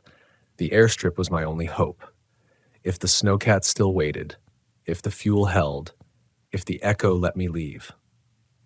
As I shoved open the station's outer doors, the cold night knifed across my face. The snow was heavier now, white sheets swirling under a wind that hadn't been there before. The world outside looked endless and wrong, as if the station had shifted while I was inside. The snowcat was gone. In its place, half buried in the drifts, stood another me. Not armed, not smiling, just standing barefoot in the snow, eyes hollow, lips moving in silence. I froze at the threshold. The storm howled, voices rising in the wind, whispering over and over in unison, "Come back." The figure in the snow didn't move, didn't shiver, though bare skin should have frozen solid in seconds. Its lips kept shaping words without sound, the storm swallowing them before they reached me. My breath came in ragged bursts, fog mixing with the white squall, until I couldn't tell what belonged to me and what belonged to the echo. I stepped down off the threshold, boots crunching through the drift. The cold stabbed instantly into my soaked clothes, stealing the last heat from my body. I gripped the rusted pipe like it was the only tether I had left to reality. The figure tilted its head, mirroring me perfectly. Then, finally, sound broke through the wind. "You're already home." I raised the pipe, heart hammering. "Get out of my way," it smiled faintly, not cruel, not kind, just inevitable. "You think there's still a way out. There isn't." The snow shifted at its feet, not wind, movement. Shapes crawling just beneath the surface, circling in widening arcs like predators in deep water. The storm thickened. The sky above was gone, swallowed by a ceiling of white. The airstrip stretched endlessly, no tree line, no horizon, just a void of snow and shadow, and in that void, whispers moving closer. I forced my legs forward, one step, then another. The figure mirrored me, stepping backward, never breaking eye contact, always the same distance away, always blocking the path that wasn't really a path at all. My chest ached with every breath. The pipe grew heavier in my hands. The voices in the storm rose louder, my name repeated in 1,000 tongues, 1,000 tones. Eric. Eric. Eric. I broke. I charged, swinging the pipe with everything I had. The figure didn't block, didn't dodge. The blow shattered it like smoke ripped apart by wind. The snow swirled through the empty space it left, and then there it was again, 10 feet away, smiling, waiting. I stumbled, dropped to my knees. The storm roared in triumph, the voices rising higher, pressing into my skull until my thoughts fractured. "You can't leave," it whispered through every flake of snow, "because you never arrived. You've always been here." The words sank into me, deeper than bullets, deeper than blades. My memories flickered. Deployment, missions, the train station where my mother said goodbye. All of it bending, warping, like tape stretched until the voices warped. Had I ever really left those places? Had I ever come here on a contract? Or had the echo been with me all along, waiting for me to hear it clearly? I crawled forward, fingers clawing through snow. My body shook, my breath shallow, but still I moved. Survival wasn't logic anymore. It wasn't training. It was raw defiance, the refusal to stop. The wind screamed, filling my ears with 1,000 of my own voices. The snow rose higher, swallowing the station, swallowing the world. And through the blur, I saw lights, dim, distant, cutting through the blizzard like lanterns. Not the snowcat, not headlights, warmer, flickering, cabin lights. A place that shouldn't exist out here in the void. I staggered to my feet, heart surging. I ran, legs numb, lungs tearing. The lights stayed ahead, always the same distance. But they were there. They were real. Behind me, the echo whispered, almost tender now, "Yes, come back." The storm swallowed everything. The lights flickered once, twice, then vanished. I collapsed face first into the snow, the cold rushing in like water into lungs. My vision dimmed, darkness closing around me. And in that final moment, as the silence pressed down, I heard it. My own voice. Right against my ear. "Welcome home, Eric.